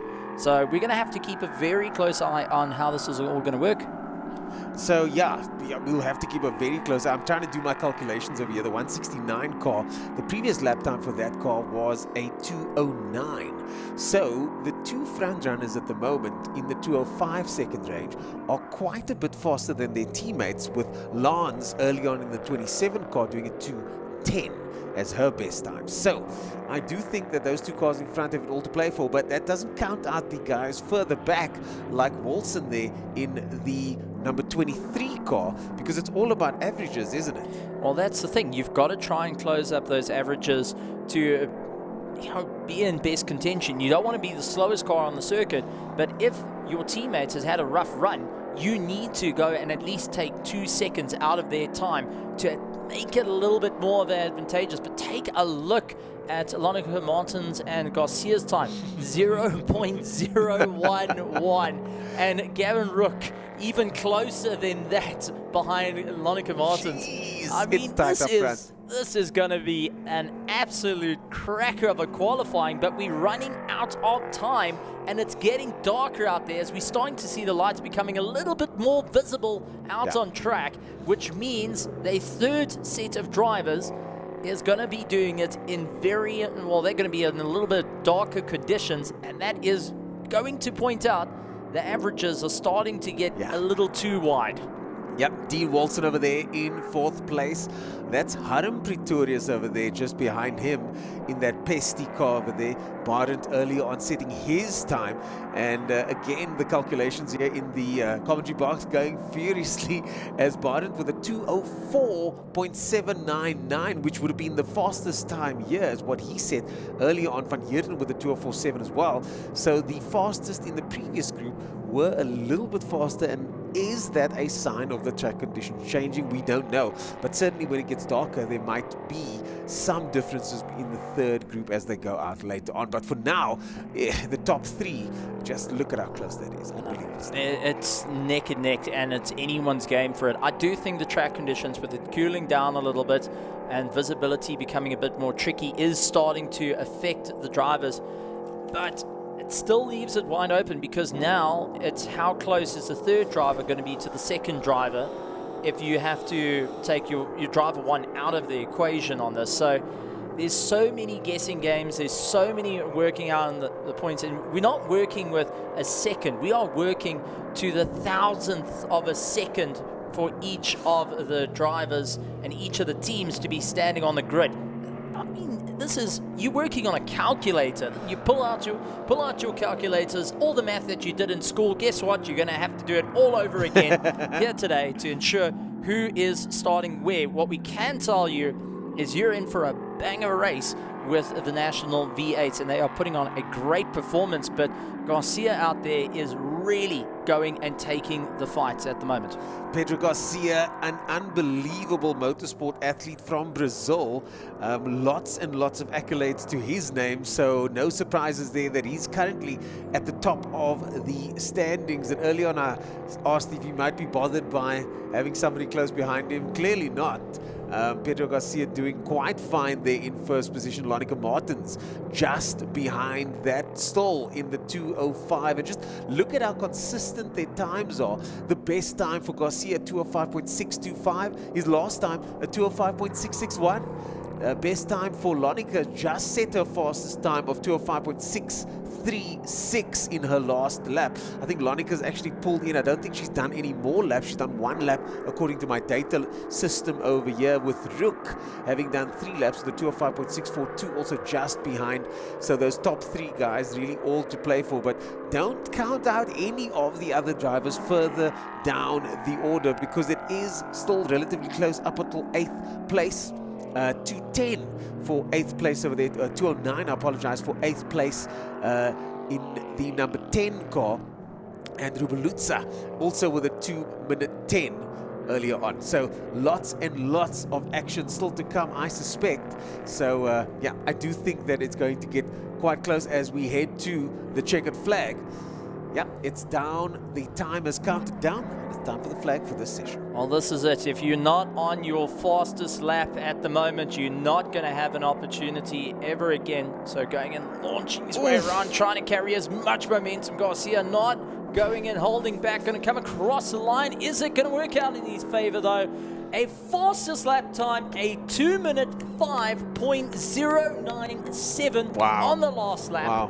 And that has stretched open the run a little bit further. Gavin Rook also trying to give it everything he's got, but I suspect it may be game over for the team. They're going to have to be rather comfortable with the position that they're in at the moment, and when they hand over the car, we will see them going out and giving it everything they got. But so many of these drivers are now starting to rely on the third. I've got to say, if I had to be any of the drivers in the team, I want to be first driver. No, I wouldn't want to be the first. I want to be the second because it's always the one you overlook. Be the middle child. Yeah, I'm the youngest, so maybe I'd want to go last. But I think that once the pressure's off, the pressure's off. But these drivers are used to working in pressure cooker situations. We see Pedro Garcia over there just applying the pressure to all the other drivers. And on the last lap, and as my ex-co-commentator Dan always used to say, at the death, Pedro Garcia gets it, last corner, nails it. Well done to him. What a fantastic performance from him. Well, he puts in a 0.5 of a difference between himself and second place Lonneke Martins on that stint. But Gavin Rook has really put the screws into the likes of Lonneke Martins with at 0.006 between them.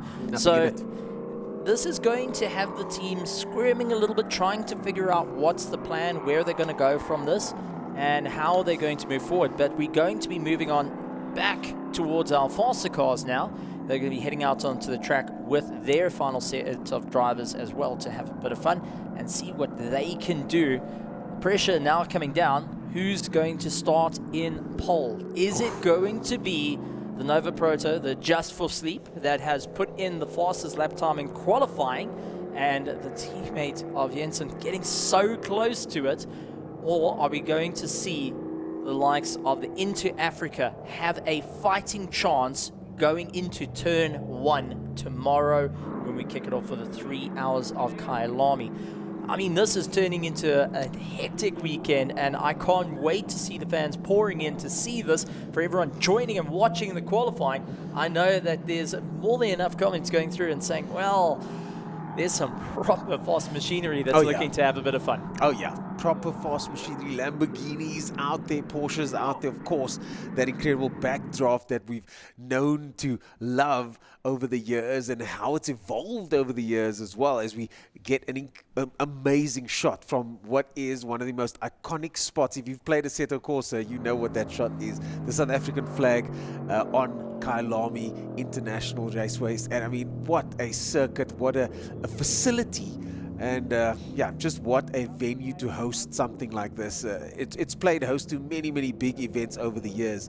And this one will be no different as our drone cruises around to once again make its way around the final corner here at Kyalami. And then it's on to that main straight, flat out as fast as you can. Get on the power as quickly as you can. And then through the first corner, which isn't really a corner, is it? It's 15 degrees turn angle, so if you want to be technical, FIA says that it counts as a corner. It's 15 degrees turn angle, so yeah, we're sorted. I've had an argument about Killarney's kink, which is apparently also more than the FIA requisite angle, but we still call it a kink. We don't call it a corner. But yeah, we're at Kyalami now, and we are still waiting for the next group to come out. We've got the third group that needs to come out. The third group still need to come out, and when they do, that should solve all the problems and questions that we've been having over the last couple of hours of who is going to be on top for qualifying. Now, the question though then is my next question to you, Mr. Koenig, because yeah, you've had your ear to the ground for the entire year. How much of a difference has qualifying had over the course of this season? For the top of the class, actually a huge helping hand, because you can get very defensive, and that has proven to be a huge success even when we hit safety cars. Because take Elder Scribanti, where we had tons of rain that the safety cars had to come out. It landed up, whoever started in first is the car out in first. And when it came down to pit stops, you had that little bit of an advantage, because you can have that cheap pit stop, get back out on track, safety car goes and pulls off, you get that pace back, and once again you can do it. So qualifying for the sharp end of the field makes a difference. Going further down though, towards our national V8 roadsters, towards our class Ds and Cs, it didn't make too much of a difference there, because that's where consistency made all the difference. But when you're fighting it out in the top of the order, where consistency is every single lap, and you've got a star-studded set of drivers in the cars, well, you're going to take a 3-hour race as a 3-hour sprint race, not an endurance, because there is no room, There's no room. to break out. Yeah, well, speaking of no room, there's no room for mistakes now as the sun starts to set. And although broadcasters often say this, that it's actually darker in person than you see on your TV screen, and I can confirm that that is most certainly the case at the moment. The sun has officially gone down over Kyalami, and now we see the lights come on, the drivers head out, and the third drivers, whoever chose that shortest straw, is now out there on circuit as nightfall beckons. I mean, this is pressure of note. You got nightfall, you got cooler conditions, and now you are going to be essentially the end of your qualifying, whether you're going to be the linchpin, whether your team is going to be at the sharp end of the field, or you're going to be fighting through some traffic in the early laps of the race. So let's take a look as our cars start coming across the line. Nick Adcock behind the wheel of the Nova Proto is looking to try and at least get a 141 or a 140. He has to, those are the two times he needs to play with here. He cannot drop below that. He needs to try and be that middleman to ensure that they are starting at the sharp end of the field. But he's going to have a tough time as Henk that is Hein Lotzken that's in the car, is going to be looking to push himself that little bit further up through the order, and going to make things rather difficult for the 992 to be shaken off too quickly at the start. Yeah, that 992 doesn't know much about being shaken off because we've seen that car get great success over the years with Henk and Hein Lotzken behind the wheel over there. And I mean, just the Lotzken family name so rich in South African motorsport, and yet another championship added to the list just this year. With the Rally Raid Championship confirmed and clinched as well by the Lotzken clan. So, yeah, they are very competitive in that car and have been, as we see the 59 car, that's Roach making his way around in that Lamborghini Gallardo over there, the number 59 car. And I mean, just to see a Lamborghini around the circuit looks fantastic. You can still see the sun peeking out the other side of the circuit, but you often hear this on international broadcasts. This is an international circuit, and it's so big that where we're sitting, there's no sun here. Well, there's two different weather biomes here at Kyalami, depending on where you're on the circuit. If you're by the start-finish line, you can have broad daylight. If you're up towards Mineshaft, you are going to have pouring rain. That's pretty much how Kyalami lands up. You have two different weather systems here, and it just fits into that niche. So, taking a look on board with the BBR Porsche, the 992 the Cup car, going and having a huge amount of fun. Let's see how it's going to work out, because the lap times need to be working in favor of Keegan Masters, who was in the car, who managed to put in some blistering laps. Now the pressure comes on for Lotzken to really start dialing up that pressure. You also had Wayne Roach, who's out on the circuit as well. An incredibly quick driver that has got some big success behind his name in the world of South African racing, and he's really looking to take that guard. I mean, we've got Gardos and Hurricanes all around the circuit, but so far Nick Adcock still holding the fastest lap time, 143.5, where Lotzken at 152.9. So this is still trying to get everything up to temp and try and eye your brake markers out at this point. But running a little bit wide there on that exit, and now heading towards sunset.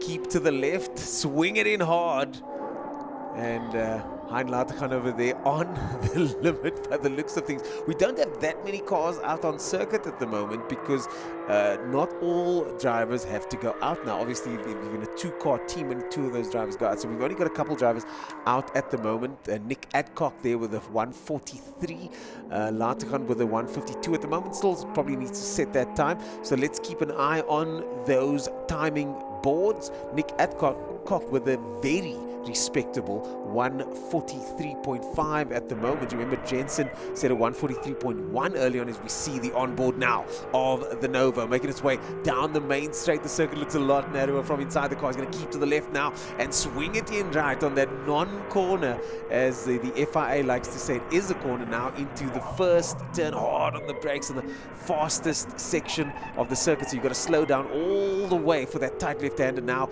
up the hill towards the next left-hand, and keep it to the right of the circuit, not all the way to the right, and now towards one of the most famous corners in all of motorsport, of course.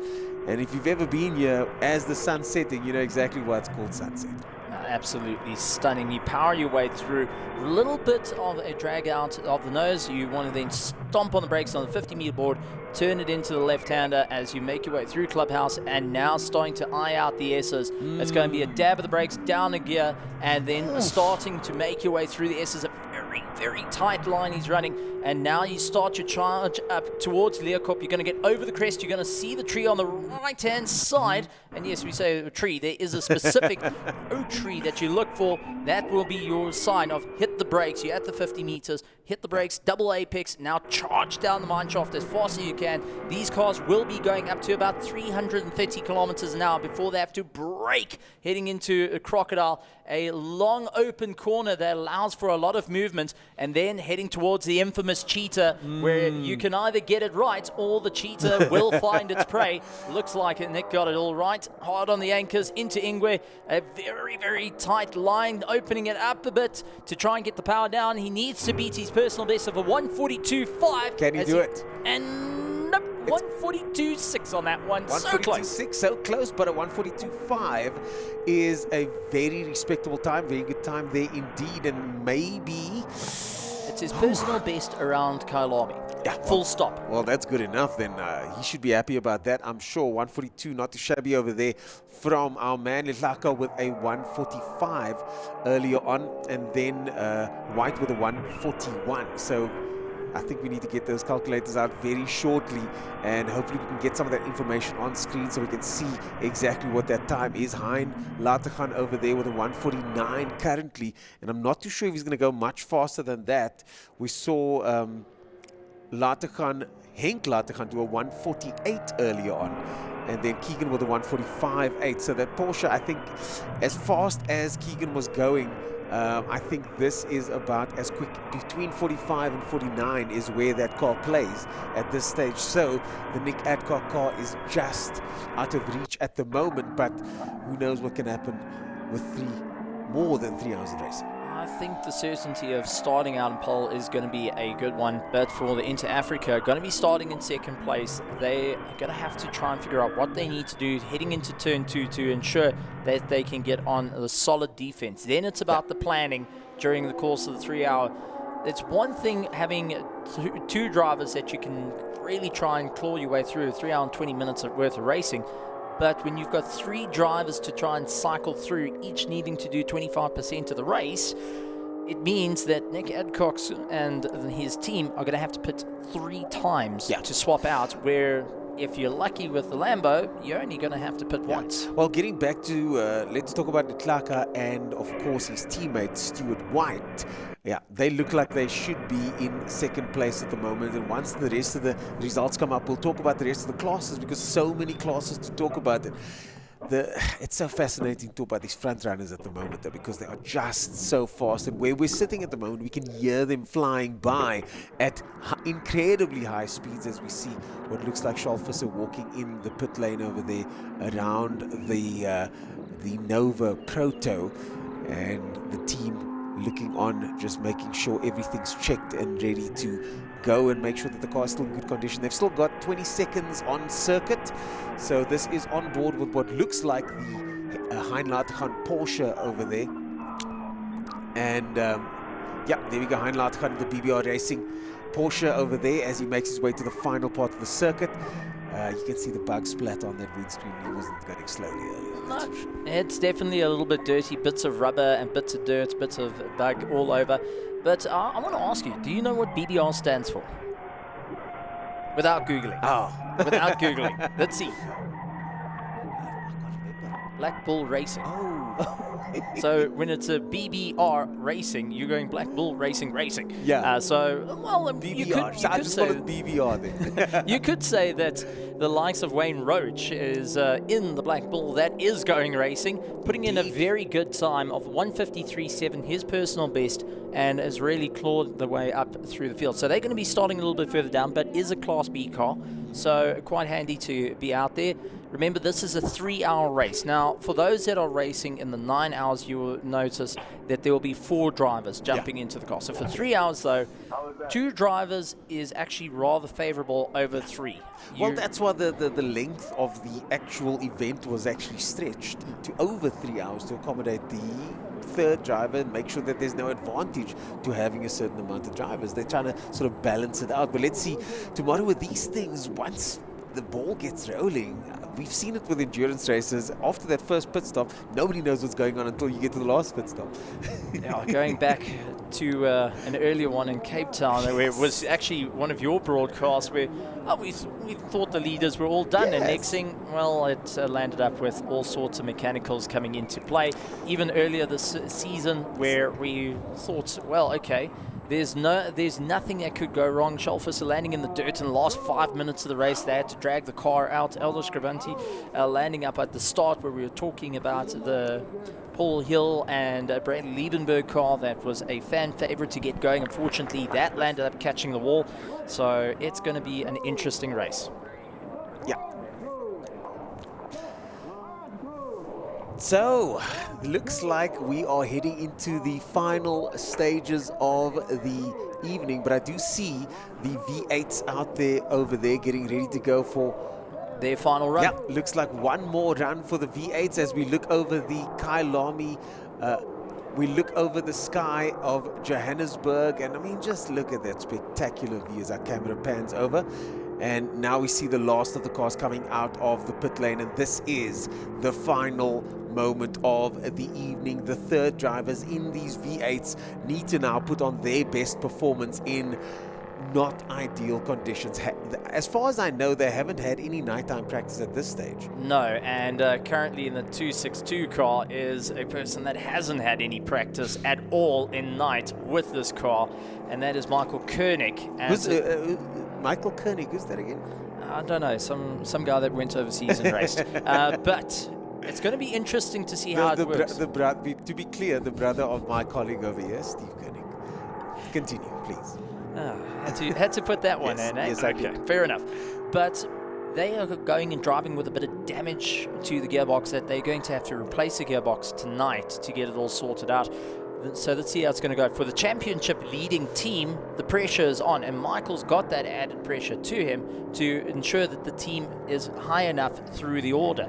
So this is going to be a bit of a challenging circumstance for a lot of the drivers, including the likes of the Swiss Hotel School Arab team that are running currently second place. They are our leading index champions and overall champions. Yeah. Now they're needing to just find that little bit more pace to ensure that they can usurp and get the National V8 Roadster Championship this weekend. Yeah. But it all comes down to who can get qualifying right tonight to ensure that they have the best footing forward tomorrow before we go green. Exactly. When we look at these championship standings over here, you've got the Swiss Hotel and Adept and Pesty Racing as well on the same points across the entire across all their drivers. So that means, and this is not because of any sort of the points are also varied, but somehow they all ended up with the same amount of points, and you've got the situation where these guys are fighting for a championship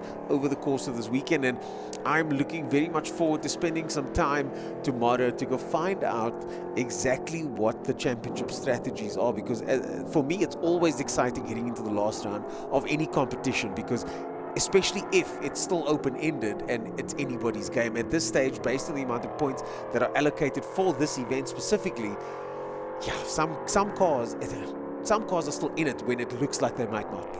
Well, this is it. For round 5, you're going to score normal points. So if you can get the leg up and put yourself on the podium position for round 5, means heading into round 6 where it's worth double points, you may give yourself enough of a buffer to try and hold people back, even by just the smallest of gaps. And, well, for the drivers that are currently out there, we got Bencourt, who is leading out with a 169 car. Michael currently running in second, and CJ Blackman currently out on track.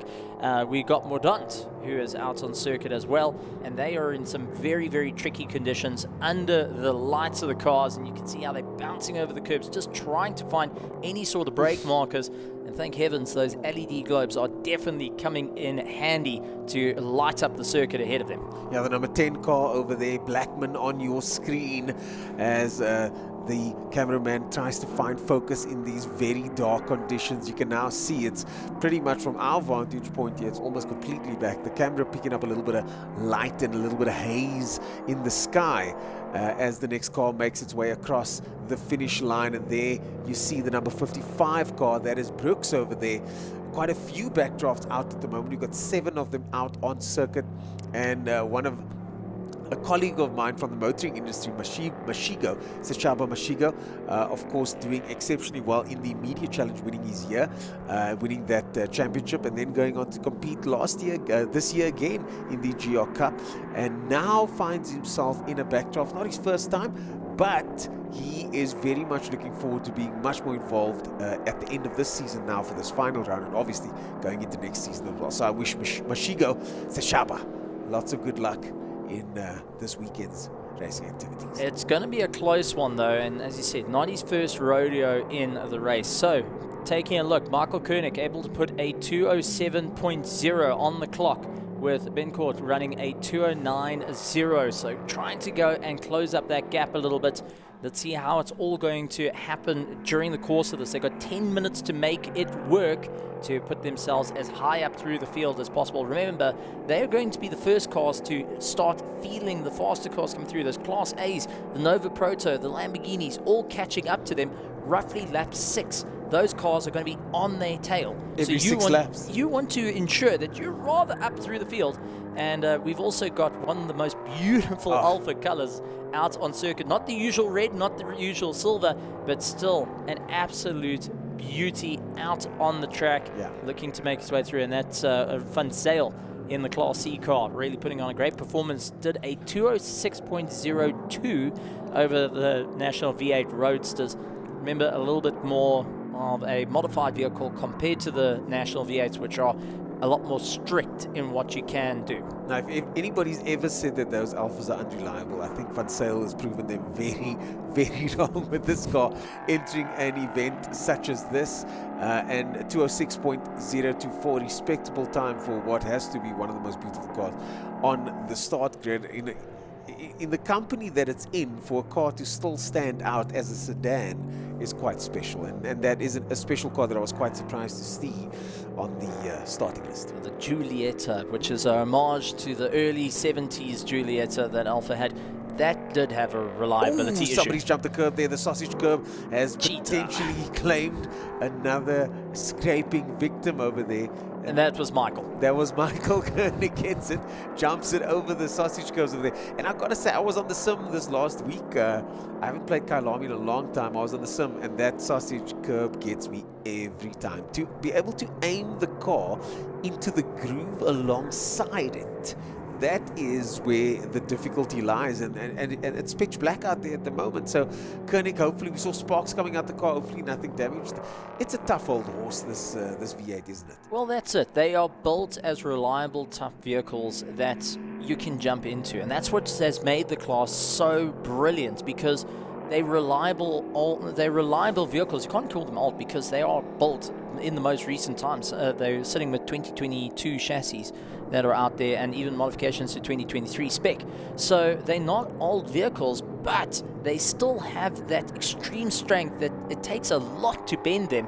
But that's why they're perfect for a race and like this, where you need the consistency, you need the stability, you need something that's rough and tough and can go door to door without going and bending and braking while doing it, especially when you're fighting it out for a national title like the National V8 Roadster drivers are trying to get all the way to the top, and to be the first of the National V8 Roadsters. I mean, there's only one ever first, and they are trying to do that this year.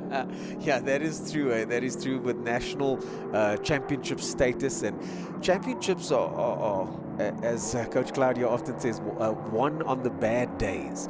And when it comes to a championship, it happens over a period of time where consistent performances are key. And these drivers are putting in a consistent performance on a national stage, and I wish all these drivers good luck to win for some of them, potentially their first national title, and that would be an incredible honor to be able to get that silverware on Saturday. But let's get back to the action here as Ruan van Zyl leads us off there in first place. Now, I'm going to look at my timing system, my advanced screenshotted timing system over here, just to give you guys some of those times. And Van Zyl over there with the 206.0 in the 33 car. His teammate did a 208 early on, that was Rossi. And then in the 33 car, his other teammate over here did a... I'm pulling it up as we speak. No, yep, did a 205. That was Rossi. I apologize. Rossi did the 205. So we got two Rossis over here. Yeah, C Rossi and M Rossi, both of them 205 for C Rossi and M Rossi with a time of 208. So that is your average time for your first place man in class C over there. And then let's look at Team Koenig over there, 262. Harm Pretorius did a 206.8 as well as, and you can see Koenig with a 206.4 in the dark, no less. And then Pretorius in the 262 car, that is Baden Pretorius in the 262 car, did a 204.709. So about the same for the 262 car. Seshaba Mashigo with a 206.474, but I don't think his teammates were quite on that pace earlier on.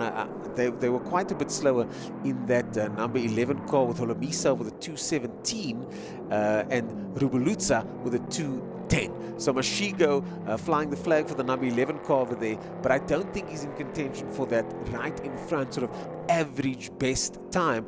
And then Garcia, we saw topping the standings earlier on in the 169 car with a 205, partnering up there with Betancourt doing a 207.2, and then his teammate in the other 169 car, the 209.8. So I do think, if my brief calculations are correct, as the flag comes out, we might see the 262 car at the top step for qualifying, but don't quote me on that because these are all rough calculations, folks. There is an asterisk right next to that previous statement. I'm wondering because Philip Mayo, who's currently out on circuit, let's see, for the Swiss Hotel and Adept team, trying to get that bit of momentum, is a little bit further down the order than planned, doing a 208, and I think as an aggregate, they're not going to be starting at the top of the charts. But they'll be in it. They'll be in it, but they're not starting first. That's for certain. I mean, and that's kind of what I'm trying to get to here, is that the number 23 car, as you mentioned, Mayo, with Harvey as his teammate, also did a 208. And then Walson, Dean Walson, who's been doing this series for many, many years now, lots of experience there, 206.716. So I don't think they'll be at the top step. I think that we will see the Koenig name at the front. Trying not to get too excited here, we'll just turn these cameras on and we can wipe that smile on your face. But I have to say, you've been quite impartial. As the glowing brakes on that Alpha. I think he's actually on a cool down lap, so he's trying to cool those brakes down at this stage, and they're still glowing. That is a little bit of cause for concern when you think that... is he flashing his lights? No, that's If you think that... Flip, they've still got 3 hours of racing to do tomorrow. Hopefully he'll be taking a bit easier on those brakes. Glowing brakes, not necessarily a bad thing, but that wasn't that much driving taking place. That was 10 minutes. No, it was 10 minutes of hard pushing, but I do want to also point out they're not using any ventilated discs or anything. So those are the same discs that are on your standard road car. That is interesting. So it does mean that they retain a fair amount of heat quite quickly. So we will start to see a little bit more of that. And what is it? It would be sort of vented like that, where you can't see my hands on screen now, but it would be vented with a little hole down the middle, but it wouldn't have the slots or the drilled holes. No, it's not quite the racing mode. It would be more of a sporty sort of sedan, but it's still a sedan that weighs weighs 1.5 tons of driving. And that's the thing about production cars. If you take any production car on a circuit like this, you could do 2-3 laps at most, and you can feel the brakes starting to fade, the pedal going a bit lower down, the pedal's not working as well, the fluid boiling, the list goes on. And those are usually those contributing factors are, as you mentioned, the weight, and you're using fairly standard equipment that's not designed to pump out laps one after the next after the next. Now you get into something like a Birkin straight from the factory, or low cost or something like that, that we'll see the rest of the guys driving over the course of the weekend. Those cars can pump out laps simply because they weigh 700 kilos, 800 kilos. But these cars, though, I don't know. I'm keen to see how they're going to do, and you can take this to the bank. I'll be chatting to all these guys about qualifying while you start the broadcast fresh and early tomorrow morning. I'll be walking around the pits trying to get us some of that intel. It's going to be an absolutely awesome one. So, ladies and gentlemen, this is going to be a weekend and a half, and it is going to be an exciting one here at Kyalami. And tickets are still available for guys to come through and be a part of the show. It's going to be a great one, and something you really want to go and attend. You want to be there on the Friday. You want to be there on the Saturday. The celebrations are going to go all the way through, and we've got music coming in. We've got racing coming in. There is so much to happen for the family over the course of the next 2 days that is going to keep you busy from 6 o'clock in the morning all the way through to the later hours of the night at 10 o'clock. It's going to be a wild one. It's going to be amazing. And I can't wait to see what the spectators think after, well, we got to see the qualifying for the 3 hours of Kyalami, which is round 5, done and dusted. Done and dusted, and then tomorrow the racing starts. I'm very much looking forward to the single-seaters tomorrow, the Lotus 7s. There's so much happening tomorrow.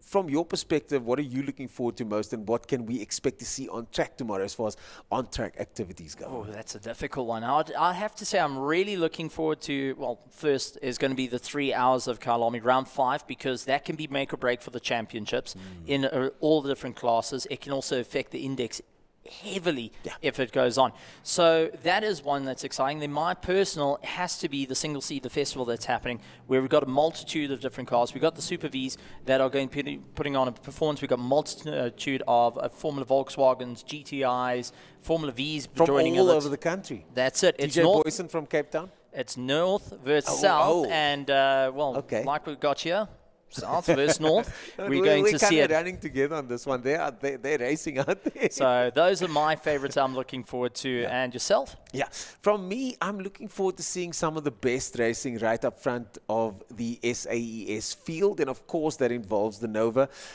But the Nova is one of the fastest cars in the country at the moment, but it's not always won. It wins a lot, but it doesn't always win, and that's because of the way endurance racing works. So for me, it's always that roll of the dice to see how things end up, because once that first pit stop starts, everybody's scrambling in the pit lane to figure out where they actually are for on-track versus on-track position. And that only unfolds as the hours go on. So definitely, it's my first time back here for a long, long time. So I'm very much looking forward to just good old-fashioned endurance racing. And then walking down the pits and chatting to lots and lots of familiar faces who are all competing in this competition.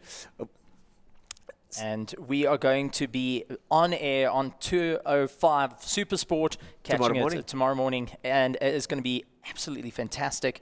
I gotta say, looking forward to it. And it's 7:15. We're going to be having a bit of fun with it. Definitely want to tune in to be a part of it. And you're going to be tuning into 215 channel 215 and Supersport, which is going to be a fun one.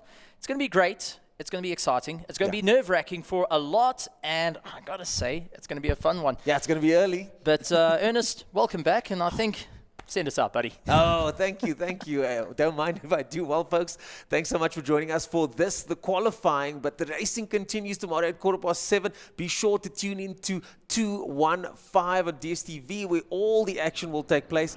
And, of course, Stephen will be there to greet you tomorrow morning. I'm going to walk around the pit lane tomorrow and see if I can get some more intel. And I'll be sure to bring that to you later on. Until tomorrow, we'll see you then.